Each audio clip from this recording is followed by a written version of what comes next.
तो जब मैं एक्टिव हुआ था इस पूरे केस में तो प्लेन क्रैश की थ्योरी थी और उसके साथ दूसरी थ्योरी लोग बोला करते थे कि नेताजी नहीं मरे प्लेन क्रैश में, वो रूस में थे मरने के बाद में और उनको पंडित जी ने मरवा दिया, स्टालिन ने मरवा दिया उनको, पंडित जी के कहने पे। सम से 1945 में प्लेन क्रैश में मर गए। That is official version. Body तक उनकी मिली नहीं किसी को। वो पब्लिक को नहीं पता, लेकिन ऑफिशियल वर्जन है कि वो प्लेन क्रैश में मर गए। और लोग जो बोलते हैं कि प्लेन क्रैश में मर गए 1945 में, वो ऐसे बोलते हैं जैसे कि जब वो प्लेन क्रैश हो रहा था तो वो लोग आईफोन से रिकॉर्डिंग कर रहे। तो ये आदमी सन 40 के बाद से देश में ही नहीं है, पब्लिक में है ही नहीं है। उसके बाद में जो भी मीडिया है, जो भी खबरें आती हैं, वो गवर्नमेंट ने दबा के रखा था। 1941 में जब वो भारत से निकल के भागे थे सुभाष चंद्र बोस, जब वो ग्रेट एस्केप हुआ था, तो ब्रिटिश इंटेलिजेंस को उनको मारने का हुक्म दिया था। जो हमारे सीनियर्स थे उन्होंने ये डिसीजन लिया कि ये प्लेन क्रैश की कहानी ठीक नहीं है। मैं गवाह नंबर 50 था, 48 नंबर प्रणब मुखर्जी थे और 51 नंबर गवाह में कुंवर नटवर सिंह जी। लेकिन प्रणब मुखर्जी की हालत बहुत ख़राब थी। गुमनामी बाबा नाम कहाँ से आया? Hello and welcome to real talk. मैं हूँ आकांक्षा और आज हमारे साथ हैं investigative journalist, one who has researched on Subhash Chandra Bose and has written many books on his journey, his death, which has been a mystery for all of us. आज हम इन सारे पहलुओं को अनकवर करेंगे, समझेंगे what makes Subhash Chandra Bose life so complex. Why were there so many international agencies involved around his death, around his journey? So let's welcome Anuj Dhar sir. Thank you sir for coming on my podcast. And I'm really humbled आप आए. I am very happy to be here. और मैं बहुत इस बात को लेकर बहुत खुश हूँ कि यंग लोग, यंग खासकर यंग लड़कियां जो हैं इसमें इंटरेस्ट ले रही हैं कि इसमें, बिकॉज पहले ये यंग लोगों का आना बहुत ज़रूरी है ना। उनको ही आगे फ्यूचर वही है देश का, उनको समझना। और आज की जो यंग जनरेशन है वो वो पहले के मुकाबले में काफ़ी समझदार है, उनको बस जानने के लिए बहुत चीज़ें हैं। तो मैं बहुत खुश हूँ। मेरा ये जो भी मैं मेरी आपने जो बात बोली कि मैं इतने साल से लगा हूँ, 25 साल से इस 25 पूरे साल केस में, तो बीच में वो डिप हो जाए, क्योंकि एक कांस्टेंट तो था नहीं इंटरेस्ट लोगों में, ऊपर नीचे होता रहता करके। तो बीच में अभी डिप हो गया था, लेकिन उसके बाद में वो थैंक्स टू पॉडकास्ट और thanks to the interest which is shown by mostly the young people, जो लेक्चर्स भी करवाते हैं, वो थोड़ा सा रिवाइव हो रहा है। तो मेरे लिए बड़ी अच्छी खबर है और बड़ी खुशी की बात है कि आप जैसे ना यंग लोग इसमें इंटरेस्ट ले रहे हैं, मुझसे बुला रहे हैं, मुझसे खुल के बातचीत कर रहे हैं। और मैं कंप्लेन करता हूँ कि जिनको बुला के बातचीत करनी चाहिए बुड्ढों को, बुड्ढे नहीं बुलाते ना, बुड्ढे बात करते हैं, जबकि उनके पास ही ताकत है, उन्हीं के पास क्षमता है चीज़ों को हिलाने की। लेकिन ठीक है, फ्यूचर में देखा जाएगा। फ्यूचर में कम से कम आज का यंग जो है वो इंटरेस्ट ले रहा है, यूथ ले रहा है, तो बहुत खुशी की बात है। तो अच्छा लगा आपसे मिल करके यहाँ पे आज।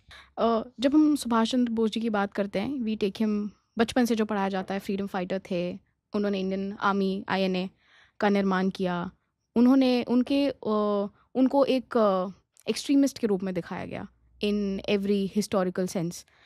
आपका क्या पर्सपेक्टिव है ऑन हिम? नहीं, पर्सपेक्टिव तो पहला मेरा देखिए, पहले जैसे आपने बोला ना, हम मेरा भी यही था कि हम लोग को भी वही पढ़ाया गया था करते और उसमें ये था कि कुछ चीज़ें उनकी आप नहीं छुपा सकते तो आपको बोलनी पड़ती हैं। लेकिन कहीं न कहीं उनको हल्का सा रन डाउन किया गया कि जैसे जैसे उनका ये था ना कि ये बात अभी भी आप देखिए पीछे सारे के सारे, मतलब मैं देख रहा था कि अभी 21 अक्टूबर को सुभाष चंद्र बोस ने आज़ाद हिंद सरकार की गठन किया था। पूरी सरकार उन्होंने बनाई थी उन्होंने सन 43 में। तो उसमें उस दिन जो ट्विटर में, जो एक्स में या फिर सोशल मीडिया में जो लोगों के मैसेज आ रहे थे पॉलिटिकल पार्टीज़ के, बीजेपी की खासकर, वो सारे के सारे नेताजी को आज़ाद हिंद सेना का फाउंडर बता रहे थे। तो सुभाष चंद्र बोस ने आज़ाद हिंद सेना नहीं बनाई थी, उसने आज़ाद हिंद सरकार बनाई थी। सरकार बनाई तो थी। नेताजी का जो कद था वो उससे काफ़ी ऊपर था। वो आज़ाद हिंद सरकार एक बहुत बड़ी चीज़ है, फ़ौज उसका एक हिस्सा थी सिर्फ। तो ये कहीं न कहीं उनको रन डाउन करना, उनके कद को कम करने की ना एक बात होती है कि और ये जो था कि अंग्रेज़ों के ज़माने में जो वर्ड यूज़ कि एक्सट्रीमिस्ट थे, वो उसको शायद कहीं न कहीं आगे बढ़ाया गया। और ये था कि क्योंकि सुभाष बोस का गांधी जी से बहुत तगड़ा क्लैश हुआ था हरिपुरा। वो हरिपुरा में। हम्म, तो कहीं न कहीं वो, मैं 1-2 फ़िल्म भी उनकी, एक फ़िल्म आई थी, क्या नाम है अपनी, पहले आई थी एक फ़िल्म उसकी, श्याम बेनेगल की।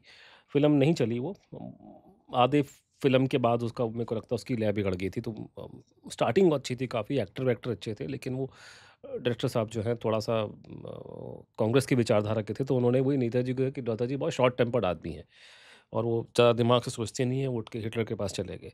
तो इस तरह की बेहुदा चीज़ें आप दिखाओगे और आपको बड़ा सुलझा हुआ मतलब बहुत थॉटफुल और बहुत परसेप्टिव इंसान थे बचपन से।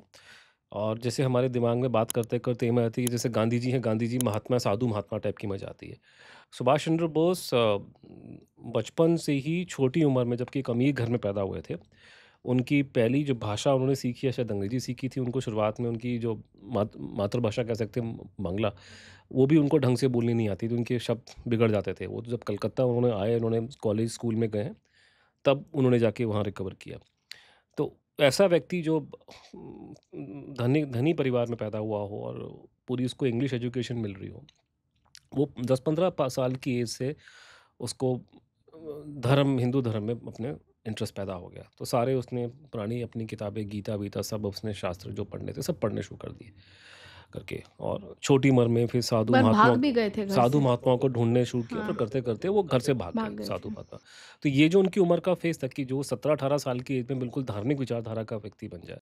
गांधी जी तो सन 40-45 साल की उम्र के बाद, तब तक तो वो पूरे अंग्रेज़ी थे, मतलब वो पूरा जी। बैरिस्टर बनते। क्योंकि वहाँ से जब साउथ अफ्रीका से गांधी जी आए हैं, तब जाकर के भारत में 1913-14 में जाकर के उन्होंने वो महात्मा बने हैं, गांधी बने। उससे पहले तो गांधी जी भी 40 साल की उम्र, तब तो वो नॉर्मल इंसान थे उस ज़माने में। तो सुभाष बोस बहुत धार्मिक प्रवृत्ति के, बहुत छोटी उम्र से, और ये कोई नॉर्मल आदमी तो होगा नहीं ना कि किस 15 साल के बच्चों को अक्ल होती है। अकल होती है इतनी कि इतनी चीज़ों को समझें और जाके साधु महात्माओं को ढूँढें और धर्म की बात करें और ये बोले कि, तो ये है। तो एक बहुत अलग पर्सपेक्टिव इंसान थे, लेकिन उनके, जैसा आपने बोला, करैक्टर को ढंग से लोगों ने नहीं दिखाया। मतलब ख़ासकर उनको जो इमेज दी जाती है कि शॉर्ट टेम्पर्ड आदमी है, जोश से काम करते थे, एक्सट्रीमिस्ट थे, ऐसा नहीं। बिल्कुल परसेप्टिव इंसान, सोच समझ के काम करते थे। जो मैंने उनकी पर्सनैलिटी समझी, मुझे समझ में आया he used to question everything.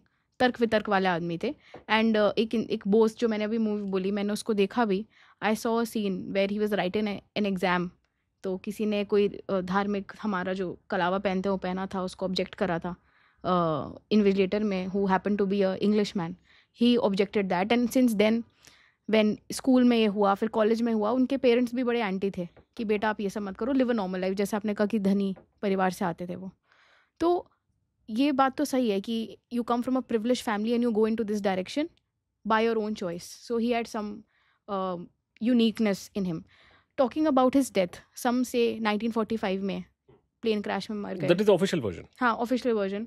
Body तक उनकी मिली नहीं किसी को। वो पब्लिक को नहीं पता, लेकिन ऑफिशियल वर्जन है कि वो प्लेन क्रैश में मर गए। और लोग जो बोलते हैं कि प्लेन क्रैश में मर गए 1945 में, वो ऐसे बोलते हैं जैसे कि जब वो प्लेन क्रैश हो रहा था तो वो लोग आईफ़ोन से रिकॉर्डिंग कर रहे थे। तो इतना चौड़ा के बोलते हैं कि नेताजी मर गए प्लेन क्रैश में, ऐज़ इफ कि आप जो है प्लेन क्रैश की पूरी सीक्वेंस आप लोगों ने 4K में रिकॉर्डिंग कर रखी है आप लोगों ने। हम्म। लेकिन वो सरकारी और जुमला है कि ये ऑफिशियल थ्योरी है। तो 1945 का वर्सेस आपने जो बोला 1985 में ही एक्चुअली पास्ड अवे, आप इसको कैसे कनेक्ट कर रहे हैं, and how do you? Gumnami Baba की स्टोरी, क्योंकि मैं, मेरा जो सभी को पता है कि मैं गुमनामी बाबा की स्टोरी को सपोर्ट करता हूँ। लेकिन उसके बीच में बहुत बड़ा टाइम है, टाइम हाँ, कहते हैं बहुत टाइम 45 गैप और है। 85 की बात कर रहे हैं बीच में। तो बीच में ये जो पूरी कहानी है, पहली बात तो ये है कि सुभाष बोस की जो डेथ की कहानी है, वो बहुत यूनिक है। वो पूरा उस इंसान का पूरा ही जीवन यूनिक था, लेकिन उनकी डेथ की कहानी तो महा यूनिक हो गई। अब ये ऐसा नहीं है, ये बहुत नॉर्मल ह्यूमन इंस्टिंक्ट होती है कि कोई भी व्यक्ति अगर मान लीजिए सडनली डेथ हो जाती है, तो लोग सवाल पूछेंगे। किसी के भी घर में आस-पास कोई यंग आदमी एकदम से मर जाए, क्या हुआ? और लोग का विश्वास नहीं करते। कोई बूढ़ा जाए समझ में आता है कि चलो एज हो गई थी व्हाटएवर। तो कोई भी और सडनली कोई गायब हो जाए, कुछ हो जाए, तो ये तो एक ह्यूमन नेचर है कि वो लोग सवाल ढूँढेंगे और सवाल के आंसर नहीं मिलेंगे, तो थोड़ी इमेजिनेशन लगाना शुरू करेंगे। फिर होता है कि कहीं न कहीं वो इमेजिनेशन जो होती है ना, वो लोग फैक्ट समझना शुरू कर देते हैं। तो कंस्पिरेसी थ्योरीज़ होती है कि मैंने एक सोचा दिमाग से कि ऐसा हुआ होगा, वो हो गया। तो उसी में जब बड़े लोग हैं, जो पब्लिक फिगर हैं, अगर वो एकदम से मर जाएँ या गायब हो जाएँ, कुछ ऐसा हो जाए, तो बहुत नेचुरल है कि लोग उन पे सवाल पूछेंगे, बिकॉज़ वो एक जो इंडिविजुअल है, वो अपने लिए नहीं जीवन जी रहा, उसके पीछे पूरा समाज है। तो देश-विदेश में, भारत में भी, विदेशों के अंदर भी, चाहे भारत हो, पाकिस्तान हो, अमेरिका हो, जब भी किसी बड़े आदमी की एकदम सडन डेथ हुई है, लोगों ने सवाल उठाए हैं। पाकिस्तान में जनरल ज़िया-उल हक का प्लेन क्रैश में एक्सीडेंट में डेथ हुआ था, तो वहाँ पे भी कंट्रोवर्सी है, वहाँ पे भी वो लोग कहते हैं क्या हुआ, क्या नहीं हुआ करके। तो दुनिया में ऐसा कोई देश नहीं है जहाँ पे इस तरह की कंट्रोवर्सी ना हो। लेकिन ये बड़ा, मैंने कहा ना, महा यूनिक केस इसलिए निकल के आया कि ऐसा कोई और केस पूरी दुनिया में नहीं है। एक तो वो टाइम फ्रेम इतना ज़्यादा है कि कंट्रोवर्सी तो ख़ैर वो नेपोलियन की डेथ पे भी है। लेकिन अगर हम उसको छोड़ दें, तो वो तो प्री हिस्टोरिक टाइम हो जाएगा ना, कि जो मॉडर्न एरा है हमारा, कि जब आपके पास में फ़ोटोग्राफ और रिकॉर्डिंग की फैसिलिटी सब आ गई थी। रेडियो पे रेडियो आना शुरू मैसेज हो पे गया था, आया। मतलब चलो टीवी ना भी था, लेकिन कम से कम 1940 और 30-35 के बाद से सबकी फोटोग्राफ्स और ऑडियो हुँ, वीडियो अवेलेबल है। जैसे हुँ, टाइटैनिक जहाज़ 1912 में डूबा है, हुँ। तो टाइटैनिक के भी जाने के जाने सीन के अवेलेबल है, उनकी जी, फोटोग्राफ इवन वो जो अपना वो जो आइसबर्ग था उसकी फ़ोटो भी फ़ोटो लोग कहते हैं कि अवेलेबल ना है। उस ज़माने में ले ली। हाँ। तो वो टाइम मतलब 1900 एक बार जहाँ आपने ये रेडियो और कैमरा वगैरह का इजाद कर लिया तो इतिहास बदल गया बहुत ज़बरदस्त। उससे पहले ये चीज़ अवेलेबल नहीं थी तो बड़ा मुश्किल होता है बताना। तो उस टाइम पे अगर आप काउंट करेंगे तो ये ऐसी कोई और जो सुभाष बोस की डेथ की कंट्रोवर्सी है, दुनिया में ऐसी कोई कंट्रोवर्सी है ही नहीं। और जो इतने लंबे समय तक चलती है लगा इतने लंबे समय तक और उसमें इतने सारे पहलू हों, इतनी इंक्वायरी हों, दुनिया में कई लोग बातें बोलते हैं लेकिन उनमें इंक्वायरियाँ भी नहीं होती हैं। ज़्यादातर केसेस में 2 ही एक ऐसे मुद्दे हैं जिस पे मैं मानता हूँ कि दुनिया में जो बड़े यूनिक है, एक तो है अमेरिका में जॉन एफ कैनेडी का मुद्दा मरने का कि 1963 में उनको मारा गया था। उस पे कंट्रोवर्सी लगातार और अभी भी हम लोग बात कर रहे हैं, तो आज के दिन में भी वो उसको आप जाइए तो एक्स पे और लोग अभी भी कमेंट करते हैं क्योंकि वहाँ अमेरिका में डॉक्यूमेंट रिलीज़ अभी तक हो रहे हैं। अभी ट्रम्प साहब ने भी डॉक्यूमेंट रिलीज़ किए हैं। वो ऑनगोइंग कंट्रोवर्सी है करके, उसको लेके लोग रेज़ करते हैं। सुभाष बोस का भी ये है कि आपने जो बात बोली सन 45 and if you think about it, specially given your age and all that, कि आप किस समय की बात कर रहे हैं? 1945। आज के दिन में हम लोग दिल्ली में हैं, दिल्ली में लोग मनमोहन सिंह को भूल चुके हैं, ठीक है नहीं? तो यहाँ की जनता जो है उसमें शायद प्लस पॉइंट भी है कि हमारे देश के लोग, खासकर भारतीय और भारतीय में खासकर हिंदू समाज चीज़ों को भूल जाता है। हम चढ़ते सूरज को पूजने वाले लोग हैं। हमें फ़र्क पड़ता नहीं कल कौन था, सब निकल गया। अब जैसे आपके आज कोई फिल्म एक्टर होगा, कोई हिट हो जाएगा, तो लोग उसके बारे में इतनी लंबी लंबी फेंकना शुरू करते हैं जैसे उससे उससे बड़ा कोई फिल्म एक्टर पैदा नहीं हुआ।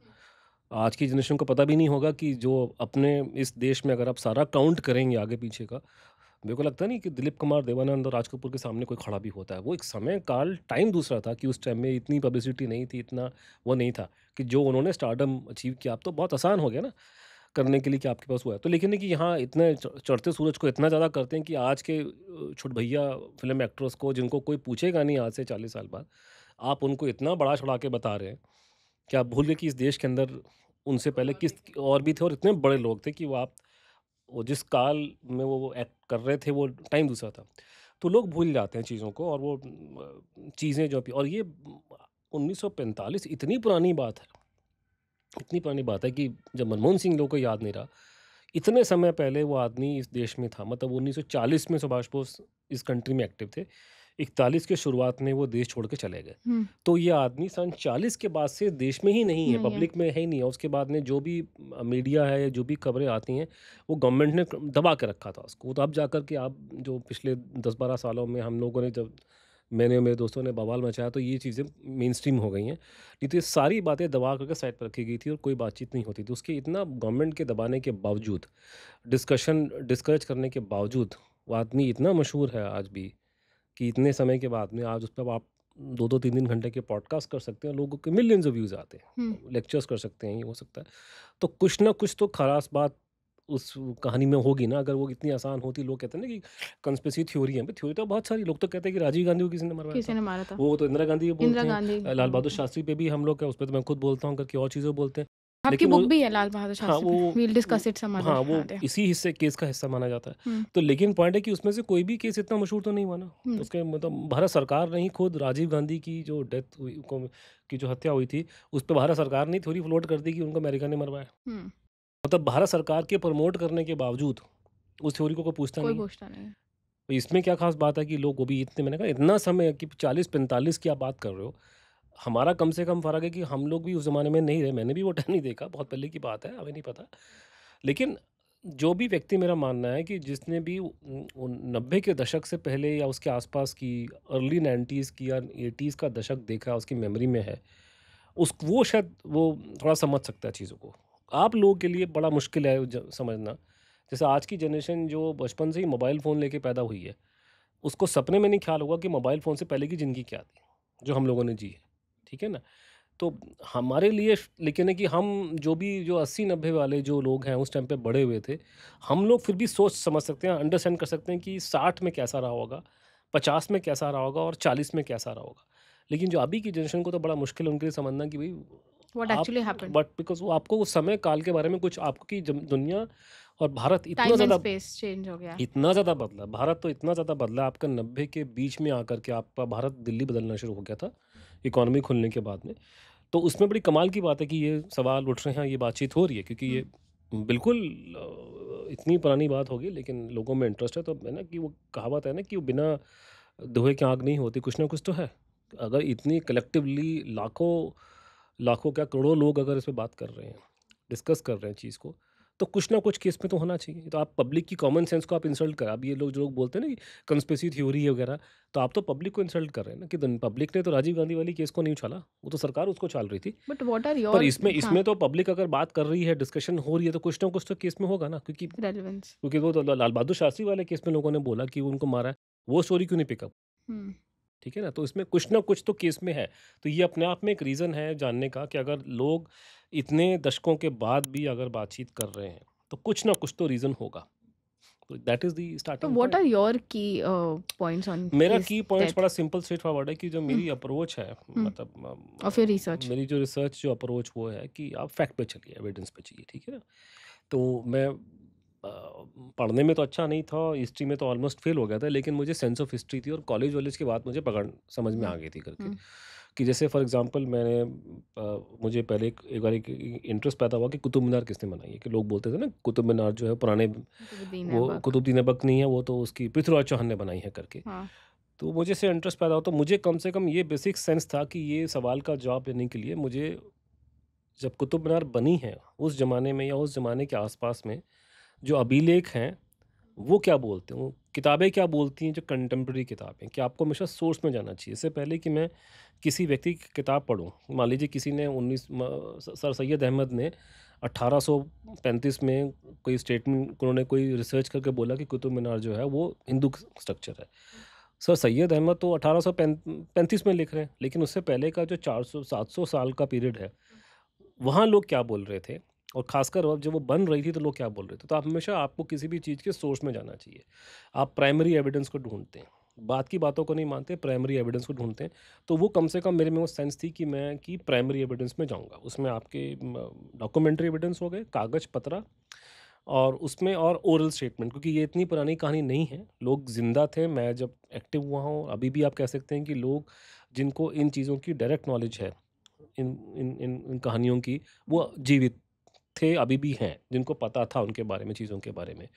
तो जैसे जो प्लेन क्रैश की घटना है, उसके भी जो आप कह सकते हैं कि जो उसके बिल्कुल क्लोज़ में जो जो जो विटनेस थे, उसमें से भी 2-3 आदमी जो हैं साल 2000 3-4 तक जीवित रहे थे। मतलब तो हमारे पास में वो एडवांटेज है कि ये कुतुब मीनार वाली कहानी नहीं है कि वो तो बहुत ही पुरानी होगी कि उसमें कोई जीवित आदमी बचा नहीं है, रिकॉर्ड है। तो आप हमेशा ओरिजिनल सोर्स पे जाएँगे, वहाँ से पहले आप एक सेंस लेंगे कि क्या हो रहा है। उसके बाद फिर आप देखते हैं कि ये सारा एविडेंस जब आप स्टडी करते हैं, आई विटनेस एविडेंस को, और उसको मिला करके देखते हैं, कोलैट करते हैं एक जगह पे, उसके बाद में then you come out with the your feeling कि ये कहानी हो सकती है। तो जब मैं इसमें एक्टिव हुआ, मेरा इसमें आना हुआ था कि जब मैं हिंदुस्तान टाइम्स में नौकरी करता था, और वहाँ पे एकदम से ये मुद्दा उस टाइम पे आपके सुर्खियों में था। तो एक इंक्वायरी की बात हुई कि आप इस पे इंक्वायरी करनी चाहिए। तो मुझे उसमें डाला गया, तो मैंने क्या किया कि मैंने पहले सरकारी रिपोर्टें पढ़ी इसके बारे में।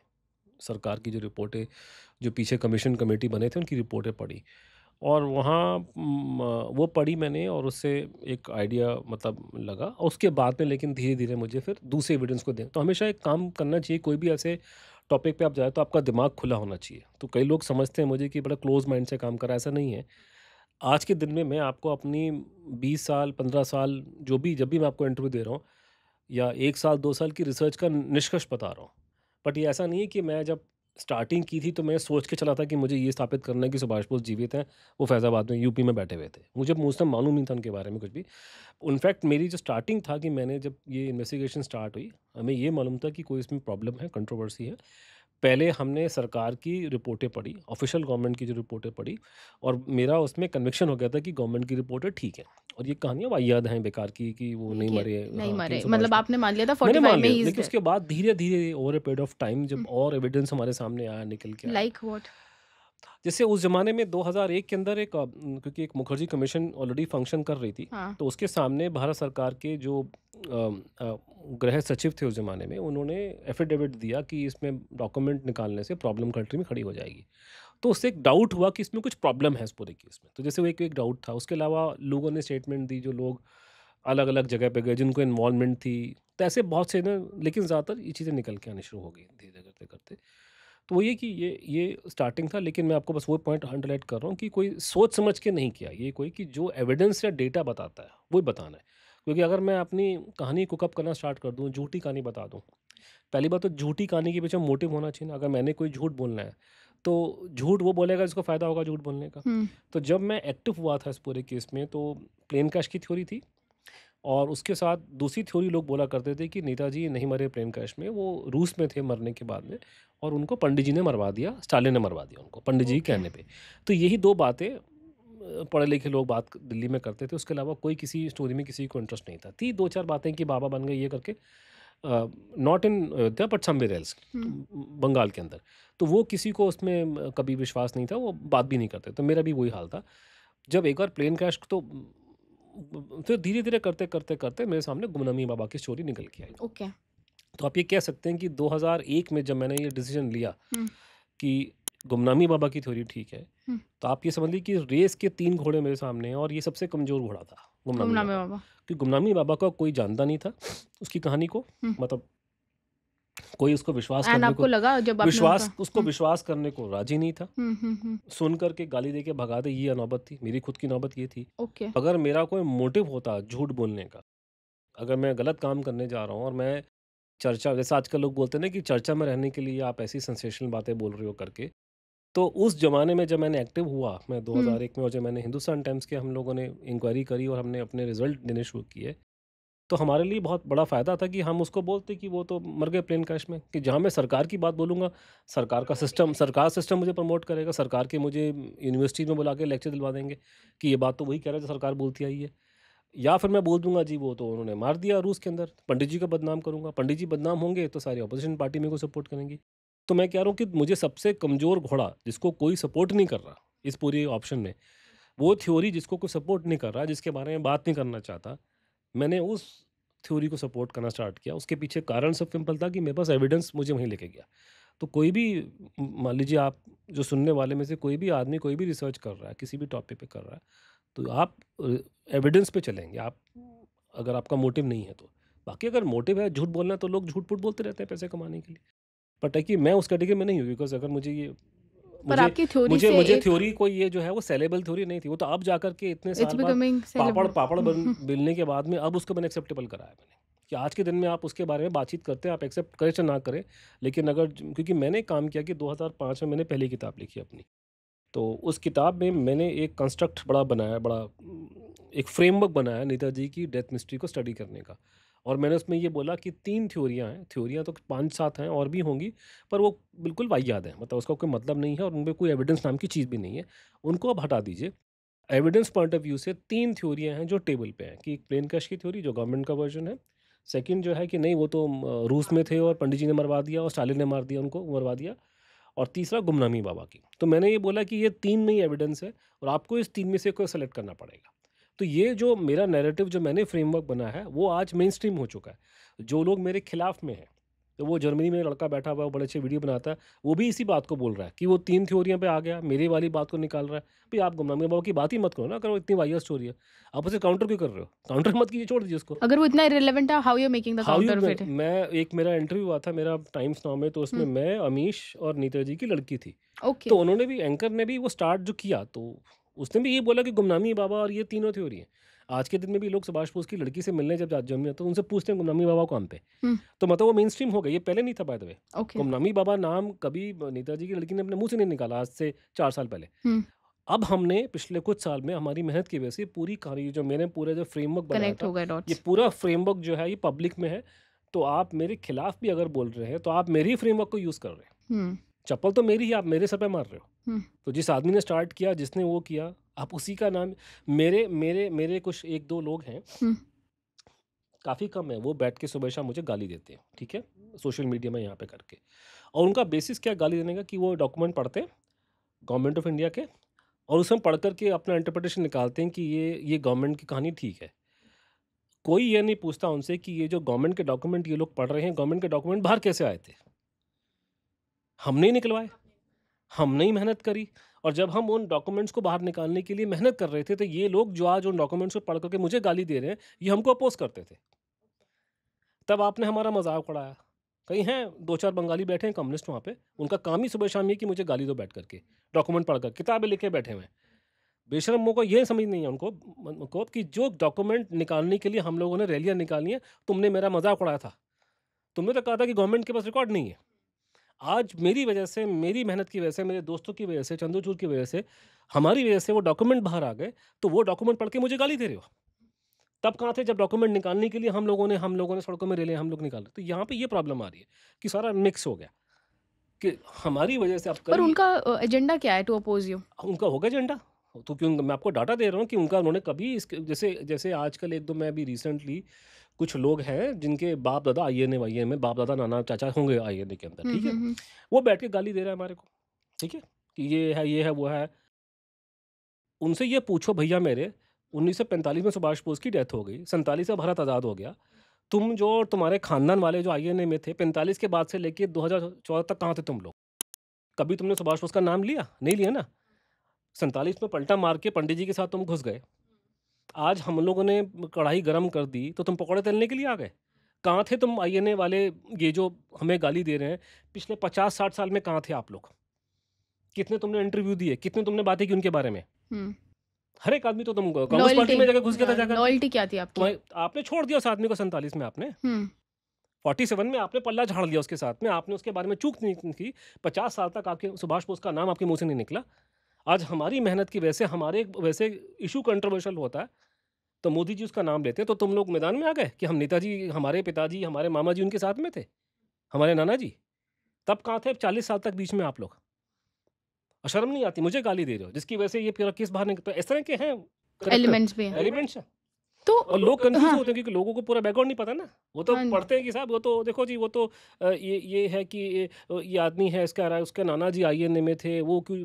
अब भैया झूठ नाना बोल तो रहे आईएनए में था, लेकिन नाना 50 साल से क्या कर रहा था ये बता मेरे को। हो। उसके बाद कहाँ गया 47 के उसके बाद जिंदगी नहीं है क्या?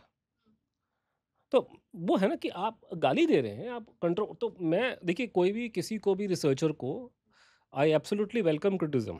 हम्म I do not mind you grill me, you put question, any question. मैं तो लोगों को बोलता हूँ जो सवाल पूछना पूछो मुझसे पॉडकास्ट में, नेगेटिव पूछना पूछो। तो आप वो सवाल होना चाहिए, लेकिन बेहुदा किस्म के सवाल और प्री कंसीव, खुद के तो आपके प्री कंसीव नोशंस हैं। केस का आपको पता नहीं है, सुभाष की स्पेलिंग आपको नहीं पता, और आप मुझ पे एलिगेशन लगा रहे हो। कल एक हमने किताब का हमने एक अभी ये एक्स पे हम लोगों ने उसका करा, विमोचन किया क्या? विमोचन नहीं किया उसको हमने, रिव्यू। उसको हमने उल्टा सीधा बोला है। वो किताब कोई लिख रहा, कोई है अंग्रेजों का सपोर्टर, कोई बैठा हुआ फॉरेन कंट्री में, इंडियन है लेकिन वो अंग्रेजों को सपोर्ट करता है इनडायरेक्टली। वो बैठ कर लिख रहा है कि सुभाष बोस ने आईएनए नहीं बनाई, वो तो पहले की बनी हुई है। वाओ। मैंने कहा जी तो 5वीं के बच्चों को पता है, इसमें हाँ। नई बात क्या है इसमें? सुभाष बोस ने आईएनए नहीं बनाई थी, मोहन सिंह ने, और वो और पहले की बनी हुई है। ये तो 5वीं में हाँ। मुझे पता था, इसमें नई बात क्या, तो इसमें क्या नई बात है? ऐसा मतलब पर बड़ा आदमी है, मीडिया में कॉन्टेक्ट्स है, स्टोरी डाल दी मीडिया में, किताब बिक जाएंगी, लोग भी बेवकूफ़ हैं, जाके किताब उठा के पढ़ लेते हैं। एजेंडा देखते नहीं किसी का। आजकल तो बड़ा आसान हो गया एजेंडा लोगों का बताना। पर ये तो आपको भी एलिगेट किया जाता है ना कि you are also serving someone's हाँ, एजेंडा। आईटी सेल का मेंबर बताते हैं मुझे बीजेपी हाँ। का, और आरएसएस का एजेंट। आरएसएस का एजेंट की कहानी मुझे पता है, उसका कहानी का जो बैकग्राउंड है कि आरएसएस का एजेंट जो मुझे क्यों लोग क्यों बोलते हैं। हाँ। होता क्या है कि आरएसएस का एजेंट या हिंदुत्व का एजेंट गाली है बंगाल में। बंगाली जो बंगाली कम्युनिस्ट हैं और बंगाली जो कांग्रेस पार्टी के सपोर्टर हैं, किसी को गाली देना हो तो बोलते हैं आरएसएस का एजेंट, दलाल है, आरएसएस का दलाल है, हिंदुत्व का एजेंट है। ये उनके लिए गाली है। किसी को बदनाम करना हो तो गाली देते हैं, ये गाली है वहाँ पे। तो एक भारत के लोगों को ये बात, जो भारत का मतलब जो पूरे देश में लोग रहते हैं, उनको ये पता नहीं है कि हमारे दिमाग में नेताजी को लेके बहुत से मिसकंसेप्शन है। उसमें से एक मिसकंसेप्शन जो हमारे दिमाग में डाल दी कि सारे बंगाली नेताजी के भक्त होते हैं, और ये एकदम से मतलब बेहुदा किस्म की बात है। 90% बंगालियों को सुभाष बोस में कोई इंटरेस्ट नहीं। हीरो भी पहले अब तो नहीं मानते, मेरे को नहीं कोई लगता। दे interest उनको डिस्कस नहीं। All, they don't even discuss, they don't bother. In fact there उसमें से बहुत लिटरेचर से निकाल दिया है, बहुत निकाल नहीं दिया, systematically। उसमें से क्रिटिसाइज करते हैं, पब्लिकली डिस्कस करते हैं। हाँ। मतलब उसमें भी आप क्रिटिसाइज ऐसे करते हैं कि आप सुन के अपना सिर पीट लोगे। आप तो शायद फॉरेन अफेयर्स में आपने पढ़ा, जैसे कि मैं हर एक को आंसर देता नहीं हूँ। किसी ने मतलब एक स्टैंडर्ड उनका बोलने का स्टाइल ये है कि वो सुभाष बोस तो जापान के साथ चले गए थे तो बड़ा गलत था, जापान बड़ी ख़राब कंट्री थी, उन्होंने कोरिया वालों को मारा था। मारा था। पहली बात तो ये, कोरिया को मारा ना मारो, तुम्हें क्या, तुम्हारे तुम्हें क्या तुम्हारे मतलब? पेट में क्या खुजली हो रही है मुझे बताओ, तुम तो कलकत्ता की चिंता करोगे ब्रिटिशर ने तुम्हारे। भी दूसरा ये, अट्रॉसिटीज करी थी। दूसरी हाँ। दूसरी बात ये है, नहीं मैं उसकी तो बात ही पर पढ़ूंगा, मैं ये पूछ रहा हूँ कि जो कोरिया के जो लोग हैं उनको घंटा फर्क पड़ता है कि आप क्या सोचते हो उनके बारे में। हम्म। मारा हो चाहे ना मारा हो, कोरिया वाले don't give a damn to your thinkings. Hmm. ठीक है, उन्हें कोई टेंशन नहीं है। चाइनीज को और जैप और कोरियन को हम्म। आपकी थिंकिंग के, आपके आपके व्यूज की कोई जरूरत नहीं है। हम्म। और वो खुद रेसिस्ट हैं बाय द वे, हाँ। कोरिया वाले। यस। ठीक है जी, वो तो खुद रेसिज्म कर रहे हैं, आप उन्हें क्या, आप लोगों को, तो आपको सुभाष बोस पसंद नहीं है, आप सिर्फ इस्तेमाल कर रहे हो कि साहब वो हिटलर के साथ गया, उसके साथ था, आप उसको बदनाम कर रहे हैं। तो वहाँ पे मैंने बोला कि वहाँ लोगों में इंटरेस्ट नहीं है। वहाँ पे एक जो इंटेलेक्चुअल समाज बंगाल में खासकर जन्मजात कांग्रेसी हैं, जो पिछले 4 जनरेशन से गांधी जी के और इनके पंडित जी के साथ में रहे थे। तो एक तो ये वो तबका है। दूसरा आपके वो कम्युनिस्ट हो गए, लाल सलाम वाले, क्योंकि कम्युनिस्टों ने सुभाष बोस को तो जो कुत्ता करके गाली दी Yes. थी, ये वो कैटेगरी है। तो मैंने क्या काम, जो मैंने जो उनके हिसाब से बड़ा गलत काम किया, कि मैं हर जगह जाकर के पब्लिकली बोलता फिरता हूँ कि नेताजी की वजह से कंट्री याद हुआ था, महात्मा गांधी की वजह से नहीं हुआ था, और अहिंसा के से कोई फर्क नहीं पड़ा अंग्रेजों को। ये उनके पेट में उनको मिर्ची लगती है कि आदमी खुल्लम खुल्ला सुभाष बोस की तारीफ कर रहा है।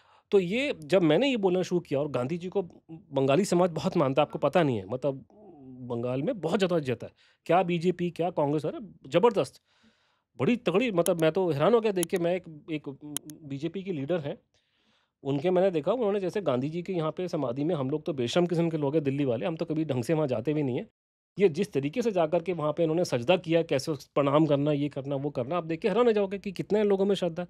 मुझे तो अपने आप में शर्म आनी शुरू हो गई थी मेरे को देख कर कि हम लोग गांधी जी की जो ये जहाँ हत्या हुई है या समाधि स्थल है, हम लोग तो ध्यान देते नहीं, हम तो ऐसे जाके घूमने चले जाते हैं जैसे कि घूमने की जगह है। वैसे वो घूमने की जगह ही है वैसे ज़्यादातर लोगों के लिए, लेकिन ये लोग बंगाल के लोग आके वहाँ पे कैसे सजदा करते हैं, मैं तो देख के हैरान हो गया। मैं कहा तो बड़ी इनकी महानता है, तो बड़े गांधी के प्रेमी। अब बीजेपी के लीडर की बात कर रहा हूँ मैं, बाकी तो भूल जाओ, टीएमसी तो निकली कांग्रेस पार्टी से। तो वहाँ पे गांधी जी को ये सब बहुत मानते हैं बंगाली समाज। तो जब मैं खुल्लम खुल्ला ये बोल रहा हूँ कि आज़ादी सुभाष बोस की वजह से मिली थी, तो उनके पेट में मिर्ची लगती है। तो ये उन्होंने मुझे, क्यों लगती है? उनको तो प्राउड होना चाहिए ना कि एक बंगाल का बेटा नहीं जाके। वो बंगाल का बेटा कुछ नहीं है, वो गांधी को पसंद करते हैं, पर वो क्यों? कांग्रेसी है ना, कम्युनिस्ट है। बस यही रीजन है? यही आदमी की थिंकिंग हो, तो उस पर मिस्टेक कहाँ से बीच में आ गया? तो पर अगर मैं, उसमें क्या होता है कि जब उनको पसंद नहीं आया जो मैं बोल रहा हूँ, तो मुझे उन्होंने गाली देना शुरू कर दिया कि ये आदमी आरएसएस का एजेंट है। ये गाली है उनके लिए। So this is how it started. अब उसका एक नया वर्जन है कि आईटी सेल का एजेंट है, बताते हैं कि मैं कभी मालवीय साहब से मिला नहीं आज तक जिंदगी में। बाकी मैंने ये बोला है, मैंने पब्लिक को मिलूंगा तो बोलूंगा। मैंने संघ वालों को मैंने कहा था, क्योंकि मैं वहाँ गया हूँ, मैं संघ मुख्यालय भी गया, संघ में मेरे दोस्त हैं, मेरे प्रोग्राम बहुत संघ के लोगों ने करवाए हैं, प्रोग्राम मेरे को आते हैं, तो अपने इंडिविजुअल लेवल पे सपोर्ट करते हैं, प्रोग्राम कराते होंगे। तो उनको मैंने कहा भी मैं, मुझे कोई प्रॉब्लम नहीं एजेंट बना दे कोई, मतलब बड़ी खुशी की बात है, इतनी बड़ी ऑर्गेनाइजेशन का एजेंट बनना तो मतलब बड़ा, ये तो बड़ी रिस्पेक्ट की बात होगी मेरे लिए। पर कुछ पैसा पूछा तो दिलवा, बैठ के फ्री फंड का एजेंट बना दिया मेरे को लोगों ने। मुझे तो वो भी हंस रहे थे, मैं उनके पास, मैं संघ मुख्यालय में था, तुमको मैंने बताया मैंने नागपुर में, कि लोग मुझे आपका एजेंट बताते हैं, आपने तो पूरा जीवन लगा दिया देश सेवा में, आपको किसी ने वो रिकॉग्नाइज नहीं किया, ठप्पा लगा, मैं तो सर्टिफाइड एजेंट बन गया RSS। तो ये करके, तो हम लोग छोटे थे, आपको नहीं पता होगा, एक पीलू मोदी नाम का कैरेक्टर था, मेंबर ऑफ पार्लियामेंट थे। तो पीलू मोदी और जो था ना, वो थोड़ा सा रशिया के खिलाफ में था, उसकी वाइफ अमेरिकन थी, मेंबर ऑफ पार्लियामेंट, बड़े जाने माने, अखबार भी उनकी चलती थी जमाने में, टैबलॉइड। तो पीलू मोदी को, ही वॉज प्रो वेस्ट। अब उसकी वाइफ अमेरिकन है, अमेरिका से पढ़ के आया, तो वो तो बोलेगा नहीं रशिया के फेवर में। तो उसको ये लोग 70s में खोल करके बोलते थे ये CIA का एजेंट। तो वो जब तंग पड़ गया, तो उसने एक दिन क्या किया, पार्लियामेंट में तख्ती लगा के आ गया, कहता I am a CIA agent करके करके। तो हम जब बचपन में हमने सुना, उसके बाद में कि ऐसे ऐसे लोग एजेंट बताते हैं किसका करके, तो बड़ी फिल्मी लगता है ना, कहानी फिल्मों की कहानी है कि जैसे फिल्मों में एजेंट हो गया, उसका कोई जेम्स बॉन्ड बन गया, कोई एजेंट बन गया करके। अब मुझे नहीं मालूम था, मेरी किस्मत खराब है कि बड़ा मुझे आकर के मुझे भी लोग एजेंट बना एजेंट देंगे, बना देंगे। एजेंट बन गया RSS का। मैनिफेस्टेशन हो गया आपका। हाँ, तो मेरा भी मतलब ना, बचपन में लगता था कि तो बड़ा, तो फिल्मी हीरो स्टाइल हो गया, तो पूरी हाँ। फिल्मी कहानी है। तो बेसिकली वो फ्रस्ट्रेशन है कि मेरी बातों का वो काउंटर नहीं कर पाते, तो गाली देने के लिए बताते हैं, जबकि मेरी जो रिसर्च वगैरह, वो जो डेटा है, उसमें मैंने बीजेपी को नहीं छोड़ा। आपने दोनों को, जहाँ जिसका रगड़ा, मैंने कोई बीजेपी को क्लीन चिट नहीं दी उस केस में। अभी तो दे ही नहीं रहा, अभी तो मोदी जी फाइल पूरी खोली कानून ने, तो किस बात का एजेंट हो गया। और मैं औरों की भी तारीफ करता हूँ, ऐसी बात नहीं, मैं ममता दीदी की तारीफ करता हूँ कई चीज़ों पे, जो अच्छा है। मैं इस देश का नागरिक हूँ, मुझे जो अच्छा लगेगा बोलूँगा। ओपिनियंस, ओपिनियन है, मैं वोट देता हूँ, मैंने वोट मोदी जी को दिया। मैं सपोर्ट मोदी जी को करता हूँ। इसका मतलब ये नहीं कि मुझे सब चीज़ें जैसे मुझे याद है कि जैसे मेरा कल एक मित्र मेरा सिंगापुर से मुझे फ़ोटो भेजी उसने कि वहाँ पे वो आईएनए का मेमोरियल था वहाँ पे, तो सिंगापुर गवर्नमेंट ने नया बना दिया। तो वहाँ पे प्रधानमंत्री, विदेश मंत्री, रक्षा मंत्री बीच-बीच में हमारे गए, तो मैंने वो जो फ़ोटो आती है तो मैं शेयर करता हूँ अपने ख़ासकर फ़ेसबुक पे। तो हमारे राहुल गांधी जी भी वहाँ पे गए, मैंने वो भी शेयर किया। तो लोगों ने मुझे बोला, "आप क्यों शेयर कर रहे हो आप?" भई मैंने वो एक अलग चीज़ है अपने आप में। मैंने जब एक रूल बना लिया कि कोई भी आदमी आईएनए के मेमोरियल में जाकर के रिस्पेक्ट देता है, मैं उसके खिलाफ नहीं बोलूँगा, उस चीज़ के खिलाफ नहीं बोलूँगा। तो जैसे मैंने औरों की शेयर की, वो हमारे देश के हमारे मेंबर ऑफ पार्लियामेंट हैं, बड़े लीडर हैं। अभी तो लीडर ऑपोज़िशन बन गए, तो मैं उस पर्टिकुलर चीज़ को मैं खिलाफ नहीं बोलूँगा। वो that is for that I am happy with him. Communist party of India ने जब हमारा नेताजी की फाइलें बाहर निकलनी चाहिए, उसके फ़ेवर में स्टेटमेंट दिया, मैंने वो शेयर किया कि ये सब अपनी जगह है। मैं सपोर्ट मोदी जी को कर रहा हूँ, बट उसका मतलब ये नहीं कि मैं कोई दूसरे आदमी अच्छा काम करेंगे तो उसको अप्रिशिएट नहीं उसको करोगे। अप्रिशिएट नहीं करूँगा ना, कि अगर यूपी के अंदर आज महाराज अच्छे ने गुंडई रुकवा दी है, बहुत अप्रिशिएट करते हैं। लेकिन इस बात को भी मैं पब्लिकली कइयों को बोला है, मतलब वो रेलेवेंट नहीं है, लेकिन कि मायावती जी ने भी तो रुकवाया था गुंडई को। स्टार्टिंग तो उन्होंने ही किया था ना। मायावती जी के टाइम पे उन्होंने गुंडों को हुँ, डंडे मार-मार के अंदर करवाया। तो उस पे मैं नहीं किसी को बोलूँगा हुँ। कि वो इतने सुंदर पार्क आपने चाहिए, लखनऊ में पूरा मायावती जी ने पूरा चमका के साफ कर दिया। तो जो अच्छी बात है जिसकी होंगी मैं उसके खिलाफ नहीं बोलूँगा। But yes, I support Modi, I support BJP, but I am not a politician, I am not part of their party, I am a citizen.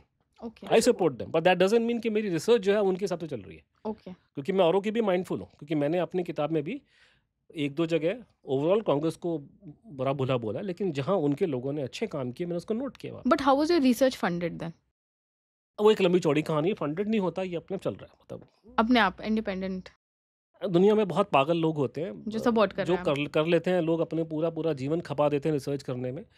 कुछ ना कुछ उनका जुगाड़ बन जाता है, कइयों का नहीं बनता, कइयों की सक्सेस मिलती है, कइयों को नहीं मिलती। मुझे डर लगता है कि मेरा प्रेमचंद जैसा हाल ना हो, हुँ, कि मुंशी प्रेमचंद जीते जी तो फटे जूते पहनते थे, मरने के बाद में हद वो सब आपने उनको नाम फेमस हो लेते हो, गया। हुँ, फेमस हो गया। तो हुँ। बस लगता है कि ऐसा ना हो मेरे साथ में। बाकी की भगवान किसी के डाल देता है दिमाग में कोई चीज़, अब वो नहीं निकलती, अब वो कुछ ना कुछ जुगाड़ लोग निकाल देते हैं सर्कमस्टेंसेस के हिसाब से। When I look at history, Indian history, देखते हैं कि गांधी जी को चूज करना था between two, Nehru and boss. Why did he go for Nehru as his नहीं, next? I don't think so he had any choice in that respect, because No, he did make a choice. Gandhi ji से सुभाष चंद्र बोस की कभी नहीं बनी, शुरुआत से। पर वो बहुत रिस्पेक्ट करते थे सुभाष चंद्र बोस गांधी बट जी के. रिस्पेक्ट की जहाँ तक वो एक अलग चीज़ है, रिस्पेक्ट तो हमारे मोदी जी भी खड़गे जी की बहुत करते हैं। मोदी जी रिस्पेक्ट सोनी जी की क्यों नहीं करते? बिल्कुल करते हैं। अब रिस्पेक्ट इन द सेंस रेवर टाइप, ऐसा जब उनके बारे में नो, आई एम बात सो आई कर. Don't think so, I did not से टंग इन चीफ। खड़गे जी की रिस्पेक्ट क्यों नहीं, मोदी जी क्यों नहीं करते? बिल्कुल रिस्पेक्ट करते हैं। कौन किसी के खिलाफ बोलेगा? मैं भी करता हूँ। मैंने मुझे Congress respect in the sense जब मुझे गांधी जी मुझे ने बोला मुझे कि यू लीव मुझे दिस. जैसे कि मैं क्रिटिसाइज़ कर रहा हूँ, हाँ, तो उन्होंने तो सेशन से वॉकआउट कर क्रिटिसाइज़ कर लिया. रहे हैं, मैं पंडित जी की रिस्पेक्ट करता हूँ। किसने बोला नहीं करना? मैं क्रिटिसाइज़ कर रहा पर हूँ। इतनी इज्जत मान करना कि लीजिए आप कि अपना आज के प्रेसिडेंटशिप मान लीजिए पोजीशन आज के छोड़ दिन दें. में कोई वो आजकल एक स्पाइडरमैन फ़िल्म आई थी ना, हाँ. जिसमें वो स्पाइडरमैन जो है ना वो अलग-अलग डायमेंशन में चला जाता है। हम्म, तो मान लीजिए कि आप डायमेंशन में आप किसी में घुमा के गोला निकाल करके हम्म, यहाँ पे पंडित जी को खड़ा कर देते हो। हम्म. तो मैं क्या करूँ? मैं पंडित जी के पैर छूऊँगा। जो मुझे उनसे डिसएग्रीमेंट है, जो भी कुछ है वो अपनी जगह पे है। पर वो इतना बड़ा नेशनल फिगर है हमारे लिए। हम्म. ऊपर से हमारे से 6 जनरेशन पहले पैदा हुए हैं। वो वैसे ही हमारे इतने पर जब भी दिखाते तो हैं हिस्ट्री में कि ऐसे नहीं दिखाते गांधी वर्सेस बोस. वो बात की बात है, लेकिन आपने बोला रिस्पेक्ट करते हैं। रिस्पेक्ट तो मैंने कहा ना, मोदी जी भी रिस्पेक्ट करते हैं खड़गे जी की, वो अलग कहानी है। लेकिन सुभाष चंद्र बोस की महात्मा गांधी से कभी नहीं बनी। हम्म. तो इसमें उस सेंस में चॉइस नहीं था। तो पंडित जी के फ़ेवर में बहुत टाइम से थे, और पंडित जी के पिताजी बहुत बड़े लीडर थे, मोतीलाल नेहरू जी। तो गांधी जी का जो लीनिंग था. झुकाव लीनियंस था, वो पंडित जी और को बहुत, बैरिस्टर का भी एक वो जो भी कनेक्शन. था कि वो पंडित जी को बहुत पहले से था। वो कोई, I think he did not have a choice between Pandit ji and, उनकी चॉइस आप कह सकते हैं कि वो सरदार पटेल और पंडित जी के बीच में थी। जब भारत के जो 46 में जो कांग्रेस के इलेक्शन होने वाले थे, जिससे ये ऑलमोस्ट डिसाइड करना था कि अगला भारत का प्रधानमंत्री कौन बनेगा आज़ाद जिनमें होने के वोट बाद नहीं में। मिल रहा था. तो हाँ, क्योंकि पंडित जी को. पटेल जो थे इनके क्या नाम है अपने गांधी जी के शुरुआत से लेके 46 तक 47 तक सबसे पक्के फॉलोवर थे उनके। पंडित जी इतने पक्के फॉलोअर नहीं थे। पंडित जी तो बीच में सुभाष बोस के साथ भी थे बीच में। तो हाँ, Pandit ji was very liberal, economic plan बनाए थे, बहुत चीज़ें में अलग थे। पार्टी तो बनाई। पंडित जी वाज़ नॉट टोटली, और पंडित जी बाद में एडमिट भी किया अपने इंटरव्यू में बहुत मरने से कुछ साल पहले कि मैं सपोर्ट सुभाष बोस को करता था कई बातों में, लेकिन मैंने गांधी के साथ में किया क्योंकि गांधी ही देश है, गांधी भारत का सिंबल वो है। क्योंकि उन्होंने एडमिट किया, पंडित जी ने खुद एडमिट किया अपने, उनका एक टानिया नाम की वो एक थी, एक जर्नलिस्ट, जिसने उनका इंटरव्यू लेके किताब लिखी उन पे। बिल्कुल उनके आखिरी दशक की बात है, उनके 60-62 के आसपास इंटरव्यू लिए थे। तो उसने उन्होंने कहा कि मैं जो सुभाष बोस बोलता था मैं उसके साथ में था, बट मैंने गांधी जी को चुना क्योंकि गांधी जी भारत है। तो पंडित जी का स्टैंड था वो। तो लेकिन सुभाष बोस की पंडित जी के गांधी से कभी नहीं बनी। पंडित जी से बहुत अच्छी दोस्ती थी उनकी 1938 तक। तो फिर क्यों बोला जाता है कि उन्होंने मरवा दिया? कि उन्होंने मरवा दिया। पंडित जी के कॉन्स्पिरेसी थ्योरी आपने बताया ना, पंडित जी गॉट हिम किल्ड, ये सुभाष ये चंद्र लोग बोस। बोलते, मैं नहीं कहता, लोग कहते हैं क्योंकि वो डिड कहते यू हैं फाइंड बाद में, एविडेंस इन दिस रिगार्ड? बाद में नहीं, वो तो ये वो देंगे जो बोलते हैं। मैं तो आपको मैं तो जो लोग कहते हैं, लोग ये एलिगेशन लगाते हैं हम्म, कि प्लेन क्रैश में उनकी डेथ नहीं डेथ हुई, नहीं हुई ठीक है, थी। और लोग कहते हैं वो रूस में थे हम्म, और वो रूस में पंडित जी ने मरवा दिया, पंडित जी के कहने पे रशिया ने स्टालिन ने मरवा दिया। ये लोग कहते हैं, मैं नहीं कहता, लोग कहते हैं। तो आपने बोला एविडेंस, मैं तो एविडेंस ढूंढूंगा। तो उसमें एविडेंस पहले मुझे ये देखना है कि प्लेन क्रैश की थ्योरी ठीक है कि नहीं ठीक है, नंबर एक। कि एक आदमी के बारे में अगर ये कहा जा रहा है कि वो मर गया प्लेन क्रैश में ताइवान में, ताइपेई शहर में, तो अगर वहाँ की कहानी कंफर्म हो जाती है कि वो मरे ताइवान में, तो ऑटोमेटिकली कहानी खत्म। एक व्यक्ति अगर मर चुका है तो ऑब्वियसली वो फिर वो उसके बाद में जिंदा होकर फिर मरने के लिए नहीं जाएगा रशिया के अंदर। You can't come back to life and then again die.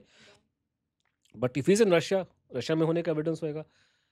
पहले आप ये तो स्थापित करो कि रशिया में थे, क्योंकि वो मारा कैसे। तो पहले मेरे को इसमें सिस्टमेटिकली चलना पड़ता है कि मेरे को देखना पड़ता है कि प्लेन क्रैश की कहानी में कितना सच है, उसके बाद रशियन कहानी में कितना सच है, फिर उस पर डिटर्मिनेशन होगा कि पंडित जी का हाथ तक नहीं था। लेकिन लोग ये कंस्ट्रक्ट खड़ा करते हैं कि उनकी राइवलरी थी उस टाइम पे और वो मतलब बाद में बढ़ गई थी, और अगर सुभाष बोस जीवित भारत में आते तो प्रधानमंत्री वो बनते। तो इस कॉन्टेक्स्ट में लोग ये कहानी वीव करते हैं कि पंडित जी का एक उसमें एजेंडा था। वो उनका एलिगेशन है, मतलब मैं तो ऐसे एलिगेशन नहीं लगा सकता। मैंने पंडित जी को दबा के क्रिटिसाइज किया बात अपनी किताब में, ठीक है, उनको मैंने, आज उनका बर्थडे भी है। हाँ, तो वो उसमें वो सारा वो है, लेकिन मैंने वो नहीं किया। मतलब मैं उसको मैं क्रिटिसाइज का मतलब ये नहीं कि मैं किसी को इल्ज़ाम लगा दूंगा। मुझे एविडेंस देखना है, मुझे उसके वो कोई फैक्टर नहीं, तो एविडेंस मुझे चाहिए कि मरवाया कि नहीं मरवाया, एविडेंस होना चाहिए। सिस्टमैटिकली देखेंगे तो सुभाष चंद्र बोस के खिलाफ इंटरनली भी एक था कि उनको सपोर्ट नहीं मिल रहा था वो कांग्रेस किसी पार्टी से। को दुनिया में दूसरा ब्रिटिशर्स, 100% सपोर्ट ब्रिटिश किसी को नहीं, गवर्नमेंट, दुनिया ब्रिटिश में government was also very 100% support भगवान राम को भी नहीं मिली है। सपोर्ट किसी को परमानेंट किसी को नहीं मिलती। मैंने कहा सुभाष बोस का सपोर्ट उनके होम स्टेट में नहीं है, बंगाली सपोर्ट नहीं करते, और अब जिस जिस देश के नेता को टॉकिंग अबाउट दोस टाइम्स, हाँ, British उस government time also wanted to suppress. Why were all of these people so हर एक insecure के of his अलग presence? ब्रिटिश मतलब insecure क्यों थे ब्रिटिश इतना उनसे? इनसिक्योर नहीं बोलूँगा, अंग्रेज उस ज़माने में दुनिया के राजा थे तो वो इनसिक्योर नहीं, बट उनकी अपनी को गार्ड करने के लिए अपनी सिक्योर उनको ये था। अंग्रेज़ों का उनके प्रति जो रवैया था वो बड़ा क्लियर था कि ये आदमी हमको डैमेज करने का इसका बहुत पोटेंशियल है। उनको ये थ्रेट परसेप्शन था उसके बारे में। तो जब 1941 में जब वो भारत से निकल के भागे थे, सुभाष चंद्र बोस, जब वो ग्रेट एस्केप हुआ था, तो ब्रिटिश इंटेलिजेंस को उनको मारने का हुक्म दिया था। ये रिकॉर्ड पर आ गया। ब्रिटिश इंटेलिजेंस तो 45 के बाद भी उनकी डेथ के ऊपर पूरा नहीं, रिसर्च करके उनकी वाइफ को 41 की बात कर रहा हूँ कि उनको मारने का हुक्म किया था। और उसकी और ये जो बातें मैं आपको बता रहा हूँ सब रिटर्न में है। ओके, रिपोर्ट इंटेलिजेंस के डॉक्यूमेंट्स मिल गए जो किसी आयरिश रिसर्च ने निकाले कि इंडियन का काम नहीं है। तो ये किसी और उन्होंने भारतीय लीडर के बारे में कभी ऐसा नहीं किया इस लेवल की कि आप उसको मार दो। तो उनको थ्रेट था कि ये आदमी हमारे जो भारत में जो हमारी इतना बड़ा एम्पायर चल रहा है उसे ये डैमेज कर सकता है। तो उनको वो थ्रेट था। जो बाकी लोग थे जो भारत में, जैसे बंगाल के अंदर दूसरे नेता थे कांग्रेस के या गांधी जी के सपोर्टर थे, उनकी पॉलिटिकल राइवलरी थी आपस में, वो अलग चीज़ थी कि वो सुभाष बोस को ऊपर नहीं देखना चाहते थे। लेकिन अंग्रेज़ों का हिसाब किताब अलग था उनका, कि उनका जो भारत में एम्पायर चल रहा है उसको बहुत ज़्यादा डैमेज करने की कैपेसिटी इस आदमी में है, इसलिए वो सुभाष बोस को पसंद नहीं करते थे उस कॉन्टेक्स्ट में। जब 45 की theory of his death was largely accepted कि प्लेन क्रैश में मर गए, at that time it was largely accepted. No, largely मतलब लार्जली का अभी भी है, लेकिन वो नहीं, मैं ये नहीं मानूंगा कि लोगों ने एक्सेप्ट नहीं किया था, लेकिन वो सर्कुलेट की थी बिकॉज लोगों के पास में जानने के लिए बातें नहीं थी, तो वो एक्सेप्ट इस सेंस में आप कह सकते हैं। हाँ, कि वही तो अभी भी लोग आप किसी भी, जैसे मैं आपसे बात कर रहा हूँ, आप किसी भी IAS ऑफिसर को पकड़ लीजिए, वो आपको बोलेगा मर गए प्लेन क्रैश में। किसी प्रोफेसर को बोलेगा मर गए प्लेन क्रैश में, उसको नौकरी करनी है ना कि नहीं गवर्नमेंट की। प्रोफेसर को नौकरी करनी यूनिवर्सिटी में बट नहीं क्यों करनी। इतना डर लगता है कि ऑफ नहीं, एक्सेप्टिंग कि बात मे there be is there not there देयर? Is not the reason. There there एक गवर्नमेंट के उसको हो सकता है, डर की बात नहीं है। आज के दिन में डर हो सकता है, गवर्नमेंट में होता है कि आप गवर्नमेंट के हैं। जैसे मैं हूँ, अब मैं तो फेल हो गया था आईएएस, मैं तो पास नहीं कर सका, रिटर्न में फेल हो गया था। तो अगर मान लीजिए मैं क्लियर कर देता तो मैं भी नहीं बोलता, क्योंकि मैं जब एक बार वो गवर्नमेंट के लेटर पे साइन करूंगा तो मैं तो मुझे तो, अगर आप किसी संस्था का हिस्सा बन, सरकार का हिस्सा बन जाते हो, तो आपकी ड्यूटी है गवर्नमेंट के ऑर्डर को फॉलो करना। तो एक तो वो प्रॉब्लम है कि आपका you are part of that system, आपने ओथ ली है, आपने वो किया, या मेरा इंटरेस्ट हो। अब जैसे प्रोफेसर टाइप हो गए, प्रोफेसर को नौकरी करनी ही नहीं करनी दिल्ली यूनिवर्सिटी के अंदर। अगर वो मान लीजिए कि गवर्नमेंट ऑफ इंडिया बोल रही है मर गए सुभाष चंद्र बोस प्लेन क्रैश में, और दिल्ली में कोई हिस्टोरियन जो नौकरी कर रहा है यूनिवर्सिटी की, वो खुल्लम खुल्ला बोलना शुरू करते हैं कि सरकार झूठ कह रही है, तो गवर्नमेंट वाले उसको तंग नहीं करेंगे, कहेंगे उठा के भेजो उसको, उठा के यहाँ से इसकी नौकरी हटाओ और भेजो इसको काला पानी में, उसकी अकल ठिकाने आ जाएगी 4 दिन में। और अगर वो बोलेगा जी हाँ गवर्नमेंट के फेवर में बोलेगा, तो कहेंगे चल तू लंदन चल, लंदन में तेरे को लगवाते हैं, तेरे को नौकरी, तेरे बच्चों को लंदन भिजवाते हैं। तो उसको बोलने के फ़ायदे नुकसान भी होते हैं। और कई बार होता है कि अपना आइडियोलॉजिकल है कि अगर मैं जैसे कहा कि कलकत्ता में कम्युनिस्ट आदमी होगा, वो तो गाली देगा सुभाष बोस को, उसको तो इंटरेस्ट सुभाष बोस में है ही नहीं कोई। तो डर की बात नहीं है, लोग डरते नहीं है, लेकिन उनका इंटरेस्ट नहीं होता, या प्रोटोकॉल होते हैं कि मैं अगर गवर्नमेंट में बैठ गया हूँ तो मैं कैसे अपोज कर लूँगा उसको। आई कैन नॉट, मैं भी नहीं करता। अगर मैं भी बाई चांस मान लीजिए कि अगर मेरी किस्मत अच्छी होती उस सेंस में, और मैं अगर आईएएस क्लियर कर देता, और अगर मैं चला जाता गवर्नमेंट के अंदर या गवर्नमेंट की नौकरी कर लेता, तो मैं भी नहीं बोलता पब्लिकली। मैं आजकल बोलूँ कि मैं इंडिपेंडेंट हूँ, बाहर निकला हूँ, खुला आदमी। सिस्टम में बांधने के बाद क्यों ना आप सिस्टम के खिलाफ बोलेंगे। अब कई लोग मेरे को जानते हैं, मेरे जैसे मेरे ज़्यादातर मुझे जो सपोर्ट सिस्टम जो मुझे मिला है वो उन लोगों का मिला है जो संघ वाले, तो खैर पॉलिटिक्स में नहीं है, ठीक है, तो उनको तो अलग करो, वो तो आधे तो साधु हैं बेचारे। वो भाजपा के और संघ का जो रैंक एंड फाइल है वो मुझे बैक करता है, ठीक है, उनको एक स्टोरी पर। लेकिन भाजपा तो सपोर्ट नहीं कर रही ना, गवर्नमेंट का स्टैंड तो वही है प्लेन कश वाला ही मोर और लेस। लेकिन भाजपा के इंडिविजुअल लेवल पे, प्राइवेट लेवल पे, उनका जो, और खासकर जो नीचे लेवल के लोग हैं, वो सारे में कुछ, मेरा सपोर्ट ज़्यादातर वहीं से आ रहा है। और कई बड़े लोग भी हैं जो पब्लिकली नहीं बोलते, लेकिन प्राइवेटली मुझे बोलते हैं कि आप जो कह रहे हो ठीक है, लेकिन मैं पब्लिकली कैसे अपनी सरकार के खिलाफ तो मैं नहीं बोल सकता ना। मैं उनकी बात समझता हूँ भाई, अगर वो एक आदमी अपना राजनीति कर रहा है, देश में काम कर रहा है, उसके पास में 50 मुद्दे हैं, मैं तो एक नेताजी के लेके बैठा हूँ ना, हर एक आदमी के पास मुझे में। अभी भी एक तो वो वही वो अपने सिस्टम को वो बाध्य हैं अपने मेरे सपोर्ट को एक करने के। डाउट इसमें क्यों आता है, he was son of India, उनकी मौत कैसे हुई ये जानना सबका अधिकार है। इंटरेस्ट समझ नहीं आ रहा है मुझे लोगों के कि what is the interest on proving कि उनकी डेथ प्लेन क्रैश में ही 45 में, ब्रिटिशर्स का समझ आता है, दे वांटेड ऐसा टू ऐसा एंड द ऐसा स्टोरी। हुआ था ना कि आप उसको आप हाइंडसाइट में आप सोच रहे हो आज के दिन में 2025 में, लेकिन ये स्टोरी ऐसे डेवलप नहीं, धीरे धीरे डेवलप हुई थी ना, और हालात जो थे बदल गए थे। और आप ये भी कह सकते हो कि जब 45 में उनकी अगर मान लीजिए कि ये कहानी निकल के आती है, और जो कहानी ये थी कि वो बच गए, वो रशिया में है, तो ये उनके हित में था कि छुप के बैठे, क्योंकि उनका बाहर निकलना पॉसिबल नहीं था उस टाइम पे। तो ये समय काल और स्थिति बहुत बदलती जा रही है, हर 10 साल में पूरा दुनिया बदल जाती है, कि लोग को मनमोहन सिंह याद नहीं रहे। तो वही है ना कि आप 2025 में हम लोग हाइंडसाइट में सोच रहे हैं, लेकिन अगर आप उस काल, तो ये स्टोरी लीनियर नहीं है ना, वो चलती आ रही है करके से करके, तो वो प्रॉब्लम है। तो वही इसकी कॉम्प्लिकेशंस है, वही पढ़ने का मजा है कि आप उसको आप अनफोल्ड करते हैं। तो आप 50 के दशक में क्या कंट्रोवर्सी थी, 60 में कंट्रोवर्सी क्या थी, 70 में क्या आप थी, कुछ इंटरेस्टिंग फसेड बताइए ना अपने रिसर्च से, सो किस दैट किस टाइप इन का। What you explored about his death. जब आपने कहा कि मैंने गुमनामी बाबा की स्टोरी को अनकवर करा, तो व्हाट वाज द पॉइंट कि दी आपको लगा दी कि नो मैं दिस आपको कैन मैं बी आपको वन? मैं आपको ये बताता हूँ गुमनामी बाबा तक पहुंचा कैसे। उससे पहले उसका ये कैसे पहुंचा, हुआ ये था कि हम हाँ लोगों ने हिंदुस्तान टाइम्स में एक इंक्वायरी स्टार्ट करी, ठीक है। हाँ सीनियर्स ने कहा था, मैं तो छोटा आदमी था। तो वो इनिशियली मेरा मेरा एम ये था, मेरा मानना ये था कि मैंने जब गवर्नमेंट की डी क्लासिफाइड रिपोर्ट्स, सॉरी जो गवर्नमेंट की रिपोर्ट्स आई थी कमीशन कमेटी की, वो पढ़ी, डॉक्यूमेंट तो वहाँ नहीं के बराबर थे। तो मैं कन्विंस हो गया था कि ये कहानी प्लेन क्रैश की ठीक है और बाकी कहानी बकवास है, ठीक है। उसके बाद धीरे धीरे हमें कुछ और डाटा मिलना शुरू हुआ, और वो डाटा हमने इकट्ठा किया, और उसके वो इकट्ठा करने के बाद में, क्योंकि वो टीम में 2-4 लोग थे जो हमारे सीनियर्स थे, उन्होंने ये डिसीजन लिया कि ये प्लेन क्रैश की कहानी ठीक नहीं है। तो I was there but I was not fully, but एक उनका जजमेंट था, और वो मुझसे बड़े हैं उम्र में और एक्सपीरियंस थे और बड़े लोग थे। तो वो जजमेंट लेने के बाद में एक दिन मैं अपने घर में था, तो मुझे सम्मन आया, मुझे मुखर्जी कमीशन में हाजिरी का। ओके और बाद में पता लगा मेरे ऑफिस में और लोगों को भी आया था। तो ये बड़ी विचित्र घटना थी, क्योंकि मैं normal lower middle class family में पैदा बड़ा हुआ, और हम जब बचपन में छोटे थे तो पढ़ते थे कि गांधी जी के मरने पे कोई कपूर कमीशन बना था, कोई सुभाष बोस की डेथ पे कमीशन बैठे थे। तो ये बचपन में सुनते थे कहानियाँ करके। हुँ, अब मुझे एकदम से बुला सडनली लिया मालूम गया। चले कि भैया नेताजी की डेथ में भी कमीशन में मुझे भी बुलावा है। हुँ, तो एक लगा बड़ा एक इट इज़ एक तो अनर्विंग था हल्का-सा, लेकिन थोड़ा-सा ये था कि हाँ, हमारा भी इतिहास में कहीं न कहीं फुटनोट पे नाम चला जाएगा कि नेताजी कमीशन में भी गवाही दी थी। एक बोलने की बात हो जाती है।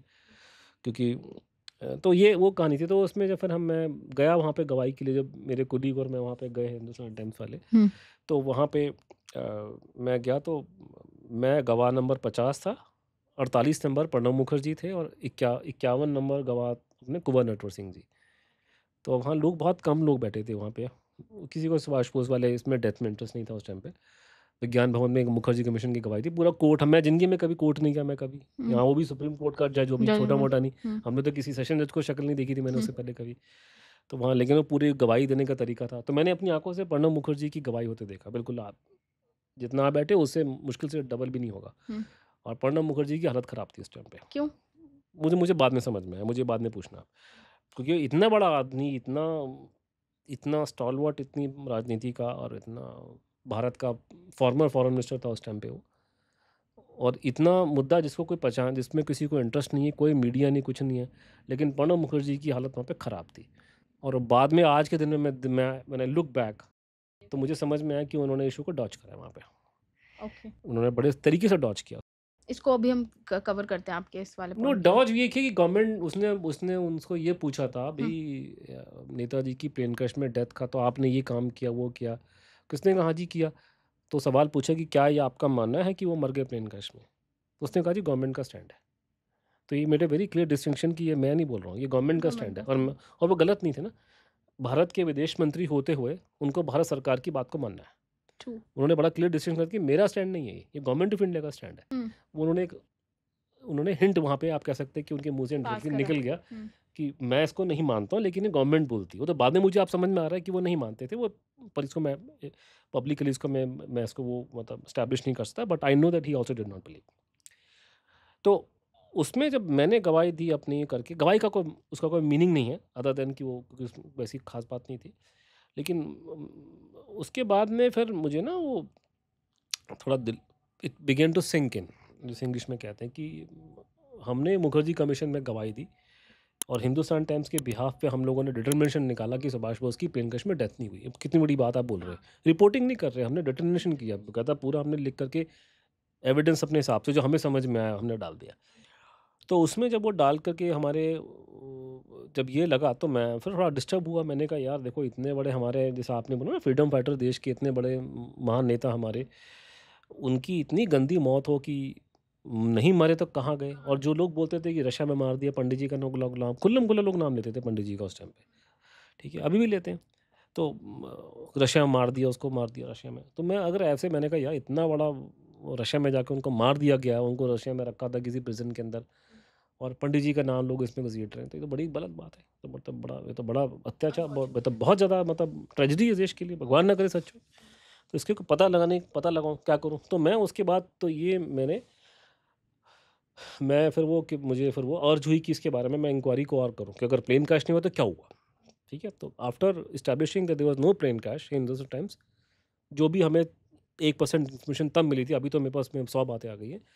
तो मैंने फिर क्या किया कि मैंने उस पे फर्दर इंक्वायरी कहाँ पे करूँ मैं? सारा इन्फॉर्मेशन सीक्रेट है। कमीशन का काम, कमीशन उसकी रिपोर्ट नहीं आई थी। सारी चीज़ें सीक्रेट है। इतिहास की किताबों में तो ये लिखा है मर गए प्लेन क्रैश में। इधर-उधर की बातें हैं लेकिन उसमें बिल्कुल एलिगेशन है यहाँ-वहाँ कि पंडित जी ने मरवा दिया फलाना-ढिमकाना। पर वो तो एविडेंस नहीं है ना। उसको पुख्ता करने के लिए सरकार से ही मुझे एविडेंस चाहिए। रशिया से एविडेंस चाहिए, वहाँ से चाहिए। अब मैं वो कहाँ से निकालूँगा? मैं तो वो नहीं हूँ ना, मैं तो राजवीर साहब सर नहीं हूँ। मैं तो कोई चैनल में एंकर नहीं हूँ कि मैं जाके बोलूँगा लोग मुझसे बात करेंगे। तो मैं आउट ऑफ डेस्परेशन और out of like I had no other option because मेरे पास कुछ था ही नहीं। तो मैं लोगों से बात करना शुरू कर दी। जैसे मान लीजिए कि आप मेरी colleague, for the sake of the argument, कि suppose you are my colleague, you are also working in Hindustan Times और you are working in some other newspaper, Times of India whatever, and you are somebody who's covering the home ministry okay. और you covering विदेश मंत्रालय। हुँ, तो मैं आपसे बोलूँगा यार आप पता लगाओ ना, आप तो जाते हो, आपकी तो, मैं तो डेस्क पे काम करता हूँ, आपके तो वहाँ पे जानने वाले होंगे गवर्नमेंट में लोग। आप उनसे नेताजी का पूछो ना, नेताजी के प्लेन क्रैश के बारे में और ये इसके बारे में और ये हुँ, मुखर्जी कमीशन के बारे में। हुँ, तो मैंने ऐसे पागलों की तरह, मुझे कई लोगों ने पागल बोला होगा बिकॉज़ मैंने हज़ारों लोगों का दिमाग चाट लिया ऐसे करके, और उसमें से कुछ, लेकिन लकीली ये हुआ कि उसमें से कुछ लोगों ने रिस्पॉन्ड किया। रिस्पॉन्ड किया। हाँ, उन्होंने बातचीत करी यहाँ-वहाँ, कि मुझे मालूम था कि अगर कोई चीज़ सीक्रेट है, तो गवर्नमेंट के कुछ डिपार्टमेंट हैं, उनको कुछ पता होगा। आईबी वालों को पता होगा, हुँ। प्रधानमंत्री ऑफ़िस वालों को, विदेश मंत्रालय को, रॉ वालों को। तो जो इस तरह के जो डायरेक्ट, इनडायरेक्ट जो मेरे संवाद उनसे लोगों से होने शुरू हो गए उस टाइम पे, तो ये तो एक पैटर्न निकल के आ गया कि इस केस में तगड़ा प्रॉब्लम है। उसने कहा जी इसमें सेंसिटिविटी है, और जैसे कईयों ने, किसी ने बात की किसी सेक्रेटरी से गवर्नमेंट के, उसने कहा जी कंट्रोवर्शियल केस है, प्रॉब्लम है इस केस में। तो अगर कोई कोई सेक्रेटरी अगर ये बात बोल रहा है गवर्नमेंट ऑफ इंडिया का कि इसमें जिसको अलाउड प्रॉब्लम, नहीं है बोलना ये। और वो प्राइवेटली बता रहा है, वो प्राइवेटली किसी को बता रहा है। प्राइवेटली उसने किसी पत्रकार को बोली, पत्रकार ने मुझे बताया, उस पत्रकार को सुभाष उसमें कोई इंटरेस्ट नहीं है, वो सिर्फ मेरे कहने पे बात करी, उसने पूछ के मुझे, हाँ मैंने बात की थी, वो तो कह रहा है इस केस में प्रॉब्लम है ज़बरदस्त। अब सबने ये बोलना शुरू कर दिया कि इसमें प्रॉब्लम है, कि प्रॉब्लम है इसमें, इसमें ये वो है करके। तो जब ये सिचुएशन हुई तो मैं उसमें हुआ, फिर करते करते करते मैं, आई वॉज मैं सेम बात आपको बता रहा हूँ कि मेरे पास कोई और एक्सप्रेशन नहीं है, और यही रियलिटी है कि मैं तुक्के में ले रहा था, और ये मैं अंधेरे में ना, और शूटिंग इन द तीर डार्क। मार रहे थे। तो हाँ, shooting in the shooting in dark. The dark, हाँ। हिंदी में क्या बोलते हैं, तीर मार रहे थे, अंधेरे में तीर अंधेरे में तीर मारा मारा। वो। हाँ, तो शूटिंग इन द डार्क में जब मैंने मारा, तो गलती से निशाना लग गया। तो आप जो मुझे बता रहे थे कि बड़ा इन्वेस्टिगेटिव जर्नलिस्ट कुछ ना, मैं तुक्का मारा था मैंने। इसमें कोई इन्वेस्टिगेशन नहीं है, तुक्के तुक्के से काम हुआ है। तुक्का ये लगा कि वो तुक्के से मेरा कोई बहुत बड़ा कोई ऐसे व्यक्ति से मेरा कॉन्टैक्ट हुआ, जिसका कॉन्टैक्ट जा कर के एस्टैब्लिश हो गया। ऐसे बंदे से कॉन्टैक्ट था जिसने सब फाइलें वाले देखी हुई हैं, ठीक है, सिस्टम के अंदर। कौन था सर? अब वो छोड़ो, सिस्टम में आप वो नहीं बताएंगे नहीं नहीं, वो मतलब? मैं साबित नहीं कर सकता, फ़ायदा नहीं है। ओके। सबूत क्या, वो बोलेगा सबूत क्या आप उनसे मिले थे, सबूत क्या है? वो बीच का वाला बंदा भी गायब स्टिल हो, क्या पोजीशन थी नहीं उनकी? पोजीशन बहुत ऊपर थी ना, पोजीशन बहुत ऊपर थी। ऑब्वियसली वो पॉलिटिक्स या सिविल सर्विस में टॉप लेवल पे था। ओके। और फाइल कौन देखेगा, तो मंत्री फाइल देखेंगे, हम्म। तो या मंत्री थे या या ब्यूरोक्रेट थे? मंत्री फाइल देखेगा, या ब्यूरोक्रेट फाइल देखेगा, और दो कौन देखेगा? मतलब थे कौन, मंत्री ब्यूरोक्रेट? गवर्नमेंट की टॉप सीक्रेट फाइलें सिर्फ 2 ही लोगों को दिखाई जाती हैं, कैटेगरी को, पर आप पॉलिटिशियंस किनसे को। मिले थे? मैं बता रहा हूँ ना कि मैं किसी को नहीं मिला, मैं बता रहा हूँ कि वो information it is not relevant, what is okay. Relevant, और ये एविडेंस नहीं है, इसको मैं एविडेंस काउंट ही नहीं करता, ये तो मैं कहानी सुना रहा हूँ आपको, एविडेंस और है मेरे पास में अलग से। बट यहाँ मेरे में वो चेंज आया कि जब मैं उससे उनसे, तो उन्होंने बातचीत करी, कॉन्टैक्ट ने अपने रिश्तेदार से, कि अंकल आजकल तो बड़ी खबरें आ रही हैं हिंदुस्तान टाइम्स 11 में, कि नेताजी मरे नहीं प्लेन क्रैश में, ये क्या कहानी है करके। उसने कहा जी बेकार है, बकवास है, कुछ नहीं है इसके अंदर। उसने कहा कुछ नहीं है, हमारे पास बहुत माल पड़ा है, बट ही सेड कि there is nothing in it, what they are publishing is very small stuff, हमारे पास बहुत माल पड़ा हुआ। तो we have lot of information, we have lot of documents and records. तो तो वो सवाल पूछा, भाई अंकल मर गए प्लेन क्रैश में सुभाष बोस क्या से? तो उसने उल्टा रिटेलिएट दिया उसको कि इतना बड़ा फ्रीडम फाइटर तो क्यों मार रहा उसको, वो तो रूस निकल गया था। We have all the information, we मतलब government, we have the information, we have the records. तो मैंने वो कह रहे थे पॉलिटिशियन को डिसाइड करना है कि बताइए, side they want to choose. हाँ government and politician, political class को डिसाइड करना है, उनका एक कलेक्टिव डिसीजन होगा कि कब बताना है। But why this collective wisdom was to hide? What वो Okay. बात की बात है, बट मैं आपको बता रहा हूँ कि मेरे साथ क्या घटनाक्रम हुआ जी जी 2001 बताइए के बताइए। आसपास में। तो उसने कहा नहीं ये है करके, तो उसने ये बातें बोली। अब यहाँ तक जो बातें बोली गई ना, ये बातें फिर भी कोई बहुत ज़्यादा शॉकिंग नहीं थी, बिकॉज ये और लोग भी ये बातें बोली थी। पर ये था कि ये आदमी बहुत ऊंचे लेवल पे था, मुझे यही बातें, खैर बाकी लोग भी जो मेरे वही छोटे मोटे नहीं थे।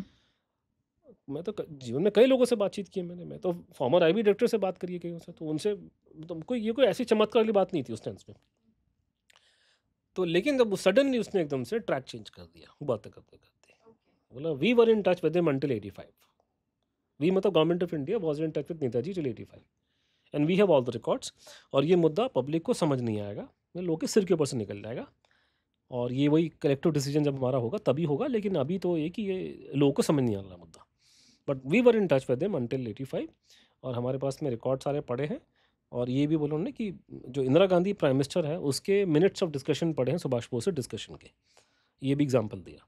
और ऐसे और 5-7 बातें बोली थी जो बड़ी खतरनाक थी, मैं जो बोलने के लायक नहीं हूँ, मैं मरूंगा अगर बोल दिया मैं पब्लिकली, बड़ी बहुत कंट्रोवर्शियल बात है। उन्होंने कहा ये इसमें लफड़े हैं इस केस के अंदर। तो तो वो उसमें ये बातें उन्होंने बोली, शायद हो सकता है 2-3 साल बाद देश का माहौल बदल जाए तो मैं बताऊँ उन्होंने ये बातें बोली हैं, क्योंकि उस पर अभी कोई डिबेट पॉसिबल नहीं, बिकॉज लोग मेरी गर्दन नबोच लेंगे कि तो ऐसी बकवास कैसे कर रहा है, और डिबेट भी नहीं होने देंगे। तो अभी भारत पूरा, मेरा मानना है कि वो पूरा एक्सेप्ट करने के लिए रेडी नहीं, नहीं, नहीं वो है। बात नहीं है। भारत पूरा हम लोग मैं उस बात को बिल्कुल मानता हूँ कि हमारा डेमोक्रेसी कोई हमको यूरोप अमेरिका नहीं है। हुँ, यहाँ डेमोक्रेसी उस लेवल की नहीं है और फ्रीडम ऑफ स्पीच यहाँ पे पूरी नहीं है। फ्रीडम ऑफ स्पीच भारत में उसी को मिलेगी जिसके पास में रुतबा है। मेरे पास में रुतबा नहीं है। मैं अगर नेता हूँ, नेता आज के दिन में नेता हो, आपके पास पॉलिटिकल बैकिंग हो, अभी सुप्रीम कोर्ट का वर्डिक्ट आया है स्ट्रीट डॉग्स को लेकर के लोग खुल्लम-खुल्ला गालियाँ दे रहे हैं कोर्ट्स को। पाउंड्स बनाने का जो था, जो 1 भी पाउंड।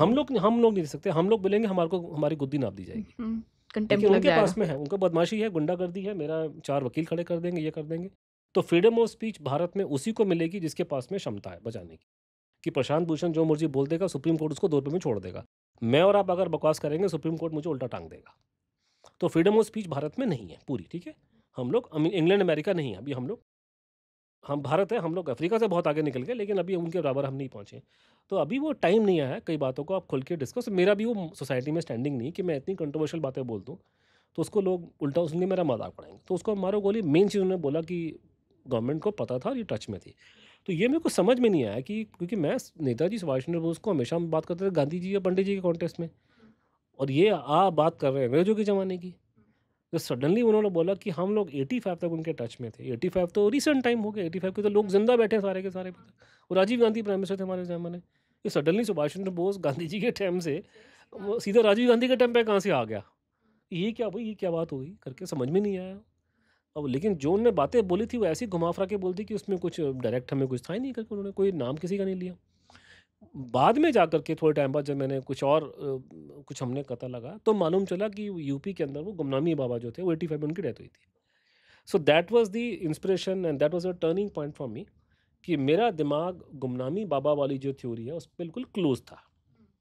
इतना क्लोज था कि जब पहली बार ये थ्योरी मुझे किसी ने बताई थी 2000 की के आसपास में, तो उनको मैंने माँ बहन की गालियाँ दे के भगा दिया था कि पागलपंती है ये। मतलब कोई सुभाष बोस। गुमनामी बाबा नाम कहाँ से आया सबके? मैं उस ज़माने में अभी लोग गुमनामी बाबा नाम लेते हैं, वो अलग कहानी, मैं उस पे भी आऊँगा। मैं कह रहा हूँ कि जब ये थ्योरी मेरे को पहली बार सुनने को मिली थी, तो मैंने गाली से उसका आंसर दिया था कि डिस्कस तो बाद में करूँगा मैं, पहले गाली खाओ। पागलपंती की बात है, सुभाष बोस कहाँ से आ जाएगा जीवित, वो भी यूपी में कहाँ बैठेगा वो हाँ, आदमी, वो यूपी में बैठने की जगह। एग्ज़ैक्टली। गुमनामी बाबा क्या नाम होता है? ये सुनने में इतना अटपटा नाम लगता है अटपटा लग रहा गुमनामी है। बाबा। सुभाष चंद्र बोस की इमेज से कहाँ मेल खाता है? आजकल जो लोग बैठ के मुझे जो ज्ञान पेल रहे हैं कि ये पागलपंती की बातें कर रहा है और उसको सुभाष बोस कैसे बैठ जाएगा? उनको लगता है कि मुझे पागल कुत्तों ने काट खाया क्या? जो आप सोच रहे हैं मैंने भी वही सोचा था भैया। फ़र्क ये कि आप बैठ के मुझे ज्ञान पेल रहे हो ट्विटर पे। मैं इस बात को पिछले 20 साल से रिसर्च कर रहा हूँ। मैंने पूरी इन्वेस्टिगेट की उसके बारे में। I went to those places, I talked. आपने नहीं बात की ना, आपने ना रिकॉर्ड देखे, ना आपने किसी से बात करी। लेकिन पहले मेरा भी विचार वही था जो आपका विचार है। आप तो बड़े शरीफ आदमी हो कि आप मुझे सिर्फ़ क्रिटिसाइज़ कर रहे हो। मैं तो गाली देके माँ-बहन की बात कर रहा था कि ये क्या पागलपंती की बात है, सुभाष बोस कहाँ से आ जाएगा यूपी के अंदर? इतने टाइम मरने के बाद। मुझे तो उनकी उम्र का भी ढंग से याद नहीं था कि एज कितनी है उनकी, ये इतनी उम्र में बुड्ढा आदमी कहाँ, अब वो तो बाद में मालूम चला कि उनकी उम्र इतनी नहीं थी। तो biologically it was possible for him to be alive till 85। He would have been 88। Dharmendra से छोटे होंगे। तो आज जो धर्मेंद्र जी की एज है, धर्मेंद्र जी 90 साल के आस-पास के हैं। प्रेम चोपड़ा जी 90 साल के आस-पास हैं। तो he would have been like 88। तो बायोलॉजिकली 80s में तो बहुत लोग जीवित रहते हैं। कोई बड़ी बात नहीं है। तो वो उसके बाद से लेकिन मैंने, आप लगा लीजिए कि मैंने उस दिन के बाद से लेके आज तक उस चीज़ को बार-बार क्योंकि जो मेरी नॉलेज थी 2001 में वो अभी वो नहीं है, अब तो बहुत आगे निकल गया क्योंकि इस इश्यू को मैं लगातार कांस्टेंट रिसर्च कर रहा हूँ। उसके बाद में मेरे साथ मेरे कुछ दोस्त जुड़ने शुरू हो गए। चंद्रचूड़ घोष था, ये उस टाइम लंदन में था, यहाँ पर आ गया। और भी लोग हैं, शायंतन है, विशाल है, श्रीजीत मणिकर है, और भी मेरे दोस्त हैं। कइयों के हमारे कनेक्शन हट गए। लेकिन उन सब लोगों ने, ये मेरे सब बचपन के हमारे कोई जोड़ीदार दोस्त नहीं थे ना, हमारे कोई लंगोटिया यार थे। इसी केस में हम लोग इकट्ठे हुए और सब लोगों ने अपने-अपने तरीके से, अपने स्टाइल से, कि वो श्रीजीत जो वहाँ रहता है, त्रिवेंद्रम में रहता है, बहुत बड़ा, अब तो he is a superstar of the Malayalam TV news, उसका डिबेट का बड़ा फेमस आदमी है वो। तो वो उस टाइम नहीं था, तो स्टूडेंट था। उस टाइम श्रीजीत ने, उसने जाके अपने हिसाब से उसने पढ़ा, उसने दिमाग लगाया। हम लोग जाके लोगों से मिले। मैं आपको एक पॉडकास्ट में, कई लोग होते हैं बोलने के बड़े उस्ताद होते हैं, तो आपको पॉडकास्ट में बोल-बाल के आपको कन्विंस कर देंगे कि वो ठीक बोल रहा है। लेकिन आप किसी व्यक्ति को पिछले 20-25 साल से जानते हो या 10 साल तक जानते हो, लगातार उसको असेसमेंट करोगे, और एक आदमी नहीं है, 50 अलग-अलग आदमी हैं। गुमनामी बाबा की स्टोरी में एक आदमी तो नहीं है ना, अलग-अलग लोग हैं। कई लोगों ने ये थ्योरी फ्लोट कर दी कि मैंने इसकी वजह से बोल दिया। मैंने एक की वजह से कभी कुछ नहीं बोला। मैं जो भी आप कंक्लूजन ड्रा कर रहा हूँ, मल्टीपल रीज़न्स उसके पीछे हैं। Multiple reason, multiple documents. वो मैं उस पे आऊँगा उस पे। लेकिन तो मैंने अलग-अलग चीज़ों से तो वो जितने पहलू हैं गुमनामी बाबा के, या जो बात मेरे को साल 2001 में जो गवर्नमेंट से मालूम चली थी, उसमें से एक भी बात के खिलाफ मुझे अभी तक एविडेंस नहीं मिला। और सब कंसिस्टेंट है, और मुझे कोई डाउट ही नहीं है कि वो लोग, खासकर वो लोग जो गुमनामी बाबा से मिलते थे, वो बिल्कुल सच बोल रहे हैं। वो बात उनके हिसाब से बिल्कुल सच है, और सब डॉक्यूमेंट, सब एविडेंस, और ये मेरा और मेरे साथ जितने जानने वाले लोग हैं, जिन्होंने इंक्वायरी करी, देखा, उनका ये मानना है। और जो लोग इसके खिलाफ बोलते हैं, उनमें कभी इंक्वायरी भी नहीं करी। जैसे कई नेताजी के परिवार के लोग जो कभी जीवन में अयोध्या नहीं गए, वो कभी किसी से मिले नहीं, कभी कोई रिकॉर्ड नहीं देखा, वो बैठ के अपना ज्ञान पेल रहे हैं टीवी की बाइट में कि साहब वो सुभाष बोस नहीं हो सकते। भाई वो तो मैं भी बोल रहा हूँ 2001 से क्या था। आपने देखा कहाँ उस केस को? बिना देखे आप कैसे सस्पेंड कर रहे हो ना? आप देखो उसको, उसके बाद बोलो कि ये गलत है। तो वहाँ अगर आप उनको पिंग करेंगे तो आपसे गाली-गलौज शुरू हो जाएगी। तो वो आपको उल्टा-सीधा बोलेंगे। तो आप अपना अपना अपनी पॉलिटिक्स खेल रहे हो। तो आज तक एक भी एविडेंस मुझे, तो सारी कहानी एविडेंस पे है, और सारी कहानी मल्टीपल एविडेंस पे, एक एविडेंस के बेस पे नहीं है। इतना काना कच्चा मैं नहीं हूँ। मुझे कोई बचाने के लिए नहीं आएगा ना। सबसे कमज़ोर घोड़े पे पैसा लगा रहा हूँ। मेरे पीछे कोई पार्टी नहीं। गुमनामा बाबा का वोट सपोर्ट करने में कोई, ना बीजेपी ना कांग्रेस, कोई कोई मुझे सपोर्ट नहीं करने वाला, फॉरवर्ड ब्लॉक वाला। तो जो हमने स्टडी करी, जो मैंने जो पाया, जो मैंने किया, और मैंने कहा आपको मैं ब्रीफ बता रहा हूँ कि वो मल्टीपल सोर्सेस से, एक सोर्स से नहीं है। सुभाष बोस की डेथ की न्यूज़ आने के बाद में गवर्नमेंट ने यहाँ पे दबा के इंक्वायरी की। उसमें आईबी इन्वॉल्व था, उसमें मिलिट्री इन्वॉल्व थी, उनकी रिपोर्टें अवेलेबल हैं। अमेरिकन यूएस आर्मी इन्वॉल्व थी, उनकी रिपोर्ट है। अमेरिकन इंटेलिजेंस की रिपोर्ट्स हैं। हुँ। ये समझ रहे हैं कि मैं पागल हूँ बैठ के कि मैं डाल रहा हूँ। मैं पूरा पॉडकास्ट करने को राज़ी हूँ इंटेलिजेंस की रिपोर्ट्स के ऊपर पूरे। तो पूरी रिपोर्टें हैं इंटेलिजेंस की, हुँ। जिन्होंने इंक्वायरी करी, जिन्होंने लोगों को इंटरोगेट किया। अंग्रेज वहाँ पे गए ढूँढने के लिए, कहाँ प्लेन क्रैश हुआ, वो डॉक्टर कौन था, डॉक्टर की हाँ। इंटरोगेशन हुई है। एक बच गया था कोई आदमी ना कई स्प्रिंग बचे क्रैश थे, में। 2 हाँ। डॉक्टर थे, 3 हाँ। तीसरा भी था। 3 डॉक्टर थे, 2 मेन थे, ये था, वो था। सब यही बोल रहे थे कि वो दोनों कैसे बच गए? व्हाटएवर, हाँ। मैं कह रहा हूँ कि वो सारा का सारा स्टोरियाँ, कहानियाँ, हुँ।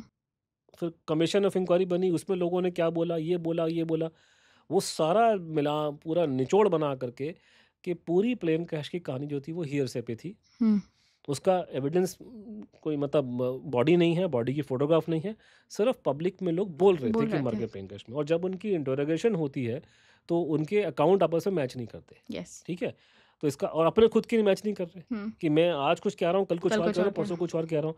ये दुनिया में अगर ये जो कॉन्ट्रडिक्शंस है ना, अगर आप छोटे-मोटे, जैसे कल आपको याद होगा कि ये हमारे सुप्रीम कोर्ट में मतलब कहीं भी आप जो पुलिस आपके कॉन्ट्रडिक्शन देखती है आपके, और आपके अगर कॉन्ट्रडिक्शन होगा, तो कोई छोटा या बड़ा केस है, निठारी केस के बारे पुलिस, में बात कर रहे हैं क्या? निठारी वाले में सबूत नहीं है ना, नहीं मिला। ही इज़ सबूत, ही कहानी इज़ वर्क्ड, खत्म। ही इज़ फॉक्ड। हाँ, वो जो भी मैंने वो पढ़ा नहीं, मैं उसमें कमेंट नहीं करूँगा, लेकिन मैं कह रहा हूँ कि पुलिस वाले भी, भारत में भी होता है कि छोटे-मोटे केस में भी कुछ भी हो जाकर जहाँ कॉन्ट्रडिक्शन आपके आ जाए उसमें अकाउंट में, पुलिस पकड़ लेगी, आपको धर लेगी। जैसे कल वो बम, हमारे बॉम्बे जो दिल्ली में बम फाड़ा इन लोगों ने, तो जब पुलिस वालों ने जो पकड़े हैं लोग, तो उन्होंने पूछा लोगों से, तो लोगों का कंसिस्टेंट आंसर नहीं आ रहा था। तो जिसका कंसिस्टेंट है, जैसे एक डॉक्टर साहब हैं, जिनकी एक्स वाइफ ने वो धमाल किया, तो हुँ। उनको तो उन्होंने पुलिस ने नहीं पकड़ा ना, कि उनका कंसिस्टेंट प्रवीण, है। शहनाज़ प्रवीण के हस्बैंड। वो कंसिस्टेंट है, वो डॉक्टर साहब तो टीम में कि मेरा कोई साथी नहीं है, 2013 से पहले मैंने तलाक दे दिया। डिवोर्स करवा हुआ तो है। वो आदमी को नहीं पकड़ा पुलिस ने, छोड़ दिया उसको बात करके, वो अपना खुला दूसरे को पकड़ लिया, क्योंकि उसका एक कंसिस्टेंसी बड़े नहीं भाई है। को, राठिर के बड़े भाई को पकड़ा हाँ, है। तो तो वही सेम थिंग, मतलब जो आपने पुलिस की इंक्वायरी में, इंटेलिजेंस की इंक्वायरी में, कोर्ट में, जो आप किसी भी केस में लगाते हो, उसी यार्डस्टिक को आप नेताजी वाले केस में लगाओ, तो वो सेम प्रिंसिपल सेम है। तो वहाँ पे मैच नहीं कर रहा था। उल्टा उनको रिपोर्टें मिलनी शुरू हो गई कि ये स्टोरी पूरी प्लांट हुई है और ये आदमी रशिया भाग गया है। ठीक है? तो ये कहानी यहाँ तक हो जाती है, और बाद में मुखर्जी कमीशन ने बोल भी दिया कि पूरी कहानी प्लांट हुई थी, ये आदमी रूस की तरफ को निकल गया। अब ये रूस के अंदर वहाँ पहुँचे या नहीं पहुँचे, ये मुझे नहीं पता, क्योंकि उनके जो सिक्योरिटी इंटेलिजेंस के रिकॉर्ड हमको नहीं दिखाए गए। ठीक है? तो जो प्लेन क्रैश नहीं हुआ, और ये आज के दिन में कम से कम मेरा मानना है कि भारत की ज़्यादा जनता इस बात को मानती है कि प्लेन क्रैश तो नहीं हुआ, उसके आगे वो कन्फ्यूज़ है। तो प्लेन क्रैश की कहानी के बाद की कहानी ये है कि उसका मैं आपको एग्जांपल दे सकता हूँ इनडायरेक्टली, क्योंकि उसमें ये है कि क्यों आप प्लेन क्रैश को नहीं मानते। साल 97 के आसपास में, या 90 के दशक की शुरुआत में, एक देश में बड़ा अजीब सा घटनाक्रम चला। वो घटनाक्रम ये चला कि 2 घटनाक्रम चले थे, वो कन्वर्ज हुए थे। वो घटनाक्रम ये था कि 1997 जो था, वो भारत की आज़ादी का 100वां 50वां साल होने वाला था। तो 50 साल बहुत बड़ी बात है ना, अगला 100 साल होगा, डायमंड वो जुबली है, वो गोल्डन जुबली है, और डायमंड तो 50 पे निकल गई। तो वो बहुत बड़ा था कि भारत की आज़ादी के 50 साल है, तो उसकी तैयारी शुरू हो गई थी बहुत साल पहले, 4-5 साल पहले गवर्नमेंट प्लानिंग करती है। तब याद आया कि 97 में तो नेताजी का भी बर्थ सेंचुरी है। हर एक अभी सरदार पटेल की 150 साल में ना 100, 150 ये मनाए जाते हैं। आजकल स्टार्ट कर दिया 125 का, लेकिन नॉर्मली 100, 50, 50-50 साल का चलता है। तो नेताजी का भी निकल गया। तो नेताजी जो है ना, एक तो कि 100 साल पूरे होने वाले हैं उनके, और भारत के 50 साल हो गए, तो लोग उनका नाम लेना शुरू कर दिया। तो उस टाइम पे वो लोग ये मानते थे कि उनकी मर गए, प्लेन क्रैश में डेथ हो गई है, और मरने के बाद उनका अंतिम संस्कार ताइवान में हो गया, और उनकी अस्थियाँ जापान में किसी मंदिर में पड़ी हैं। तो वो लोग जो इस बात को मानते थे, उन्होंने बोलना शुरू कर दी कि यार तुमने 50 साल निकाल दिए बेमतलब पे, कंट्रोवर्सियाँ करते-करते ख़त्म है, अब ये अस्थियाँ उनके निकालने का टाइम आ गया। आप लेकर आओ, ये बहुत हो गया, 100 साल उनकी उम्र, अब तो जीवित रहे ही नहीं वो लोग। तो ये उन्होंने बोलना शुरू कर दिया कि ये बात हुई।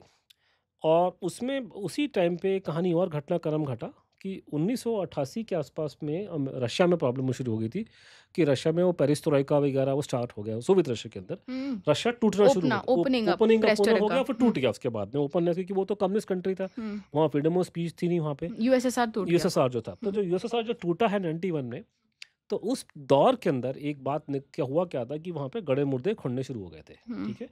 और क्योंकि रशिया में लोग पहले खुल के नहीं बोलते थे, क्योंकि कम्युनिस्ट कंट्री था, छोटी मोटी बात पे लोग वो तो पता था कि घर में बीवी जो है वो जासूस बैठी है केजीबी की, वो तो ऐसे लोग मरते थे आपस में। वहाँ भी एक था डॉक्टर्स प्लॉट, अभी आजकल तो ये हमारे भारत में डॉक्टर्स प्लॉट है, हाँ। तो एक्चुअली डॉक्टर्स प्लॉट तो रशिया में हुआ था। ओ, ये व्हाइट कॉलर के बारे में जो क्या बात कर रहे हैं, क्या व्हाइट मैं कॉलर एक फ्रेज यूज कर रहा हूँ हाँ। आजकल अपने सोशल मीडिया पोस्ट में, डॉक्टर्स प्लॉट। व्हाट इज तो दैट? डॉक्टर्स प्लॉट जो है अभी तो हमारे लिए ये जो दिल्ली में द जो है दिल्ली ब्लास्ट ना, हाँ। कि सब डॉक्टर्स इन्वॉल्व हैं उसके अंदर। प्रोटेक्ट जो डॉक्टर्स प्लॉट, इससे पहले जो माना जाता है कि रशिया में सोवियत स्टालिन के टाइम पे इन्होंने एलिगेशन लगाया था कि डॉक्टर रशिया में मारने कुछ यहूदी डॉक्टर हैं ज़्यादातर, ये मारना चाहते हैं सोवियत लीडर्स को। वो झूठी कहानी थी। उसी चक्कर में उन्होंने डॉक्टर्स वगैरह को मार दिया बहुत सारे, तो इसको वहाँ बोला था दी डॉक्टर्स प्लॉट कहते हैं। तो ये इंटरनेशनल हिस्ट्री में बड़ा जाना माना टॉपिक था। तो अब हमारे लिए पुरानी बात होगी, हमारे लिए डॉक्टर्स प्लॉट अब ये हो गया कि ये हमारे हिंदुस्तान के डॉक्टर जो है अपने लोगों को मारने में तुल गए, तो ये वाली। तो ये तो वहाँ पे क्योंकि रशिया बंद कंट्री था, खुल के को बोलता था नहीं, कम्युनिस्ट कंट्री, बोलोगे तो मार देंगे आपको, कहानी खत्म। वो डेमोक्रेसी नाम की चीज़ नहीं थी। लेकिन जब वो पेरिस्त्रोइका आना शुरू हुआ और जब रशिया टूट गया, तो उस दौरान में वहाँ पे लोगों ने, और ख़ासकर वो लोग जो पहले गवर्नमेंट में काम करते थे या इंटेलिजेंस में काम करते थे, वहाँ के केजीबी में व्हाटएवर में, उन्होंने बोलना शुरू कर दिया कि सुभाष चंद्र बोस यहाँ पे थे, ठीक है। तो इसका मतलब ये जो बीमारी भारत के लोगों में थी ना, कि बोलते थे कि नेताजी नहीं मरे, वो रूस में है, तो ये बीमारी सिर्फ हमको नहीं है, ये बीमारी उनको भी है। वो भी कहते हैं कि हमारे पास में, तो उन्होंने ऐड किया कि हमारे पास थे, डॉक्यूमेंट भी हैं, तुम्हारी गवर्नमेंट को इसमें इंटरेस्ट नहीं है, ये नहीं हमसे जानना चाहते। तो उन्होंने ये बात वहाँ पे ये बोली। तो उसमें से फिर यहाँ भारत से कुछ लोग यहाँ से कुछ, जब वो टूट रहा था ना उस रशिया ना, उस पर्टिकुलर टाइम में बहुत लोगों ने रशिया से दवा का डॉक्यूमेंट निकाले। कई यूनिवर्सिटीज ने डॉक्यूमेंट खरीदे हैं उनसे पैसे देकर के, अच्छा। और रशिया ने बेचे भी हैं एक टाइम तक। हम लोगों ने उसको एक्सप्लॉइट नहीं किया सिचुएशन को, ठीक है, जबकि लोगों ने बोला था कि भाई आप लोग करो, ये इनको इंटरेस्ट नहीं है, तो ये नहीं किया। लेकिन कुछ इंडिपेंडेंट हमारे कुछ इतिहासकार वहाँ गए, उन्होंने थोड़े से डॉक्यूमेंट ढूंढे, और वो किसी और काम मंगा, कलकत्ता से गए थे कुछ वहाँ से, तो वहाँ पे उसमें मैं आपको एक एडिशन एक ऐड कर दूँ कि मैं ये आपको कह रहा हूँ कि 90% बंगालियों को सुभाष बोस में इंटरेस्ट नहीं है, लेकिन ध्यान रहे कि जो 10% बंगाली हैं, उनसे बड़ा नेताजी का सपोर्टर कोई नहीं है, ठीक है ना। तो मैं ये नहीं कह रहा कि मैं, और वो 10% वाले मेरे दोस्त हैं सारे के सारे, मैं भी उनके साथ में हूँ। तो वो जो 10% जो बच गए, उनसे बड़ा कोई देशभक्त नहीं है मेरी निगाह में, और उनसे बड़ा सपोर्टर नेताजी का नहीं है, वही इसी को चला रहे हैं केस को। और मेरे भी सपोर्ट सिस्टम और मेरा भी बहुत ज़्यादा उनसे, मेरे चंद्रचूड़ भी है, और भी मेरे बहुत से दोस्त हैं देश विदेश में। तो मैं आपको वो 90% का आंकड़ा दे रहा हूँ, लेकिन आप कई लोग सुन के मुझे गाली दें कि ये एंटी बंगाली करके, मैं आपको बोल रहा हूँ कि वो 10% जो है, और मैं भी उस 10% का हिस्सा हूँ। मैं भी अपने आप को मेंटली तौर पर उनका हिस्सा मानता हूँ। मैं अपने आप को यहाँ, अगर कोई क्रिकेट का मैच करवा दूँ आप कलकत्ता में, दिल्ली में, तो मैं कलकत्ता वालों के लिए रूट करूँगा। मुझे कोई, अब जबकि मैं पैदा दिल्ली का हूँ, लेकिन मेरे दोस्त सारे कलकत्ता में।